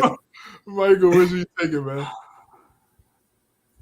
I mean, I know Michael Jordan played for the White Sox minor league team. In Birmingham Barons. But he was an outfielder. I don't think Danny Ainge played. So, I mean, Quan said it so confident. I'm going to go with his answer. Really? He's just going off of how they say it with confidence? Hey, I mean, it's better of Oscar Robertson. I mean, I watch baseball, too. Like, I know a lot about baseball and shit too, bro. Just so you know, there's I'm showing you my cup, but my camera's not on. There's a great show on Thursday nights at 9 p.m. Eastern time. It's called Backstop Banter. They got a great co-host. It's me. Favorite baseball? Dave DeBusschere as Reds. well. Yes, it was. Wow. NBA All-Star. Oh, you said the Reds? Yeah, the Reds. The Reds. I've always, bro, let me tell you one thing. I've always loved the Reds jerseys since I was a kid. Oh, yeah. That Griffey sleeveless jersey. Sleeveless. Yes, sir. The black one? Yes, sir. I don't know what you just did, but okay. I need it. I still need it, bro. Oh, yeah. All right, man. That wraps up the end of this show. And Quan, man, we appreciate you stopping by. Yes, sir. Yes, sir. It's a great time, man. Let us know. Let the people know what you got going on. You guys can catch me on Twitter at my handle right here, young_Quando. I'm a music artist. I'm a music artist. I have a car page. I'm into a lot of things, pretty much all sports: football, basketball, baseball, hockey, some tennis. Coming up soon on the hard count, I will be doing some FanDuel exercises, like trying to help people try to create different parlays and try to win some money. I'm not sponsored, of course, but this will be at your own discretion. So, but definitely try to tune in eventually, but we'll get it rolling. But thank you guys for having me on here for the first time. I enjoyed it. You guys are hilarious. Yeah, man, we appreciate you, bro, for stopping by, man. Of course. All right, man. Nick and Michael, man, where can the people find you? Follow me on Twitter at NickAndreATR. As always, very active on NBA Twitter on there. My series, always. My series every Monday and Wednesday still going on. Forgotten Players Part 3. We on week 3 this upcoming week, so definitely check that out. John Stockton this week. Nah, John Stockton's not a forgotten player, bro. Zebo, maybe? Zebo's not forgotten either. Nah. But yeah, also follow us at CountBucketUSN as well. Yes, sir. Also, going with that, follow us on any type of podcast that you listen to, Spotify, iHeartRadio. We're on all those things where you can do that. Go like, subscribe, give us those 5 stars that you know we deserve.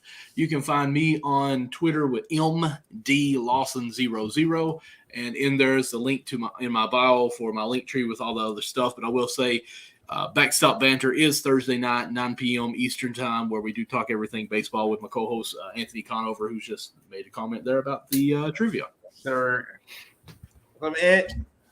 Sir, Connie was good, man. Yes, sir. Linktree.com/CJames9. You can find everything I got going on with the Patriots, Knicks, hard count every Tuesday at 9 p.m. Eastern with Anthony Conover.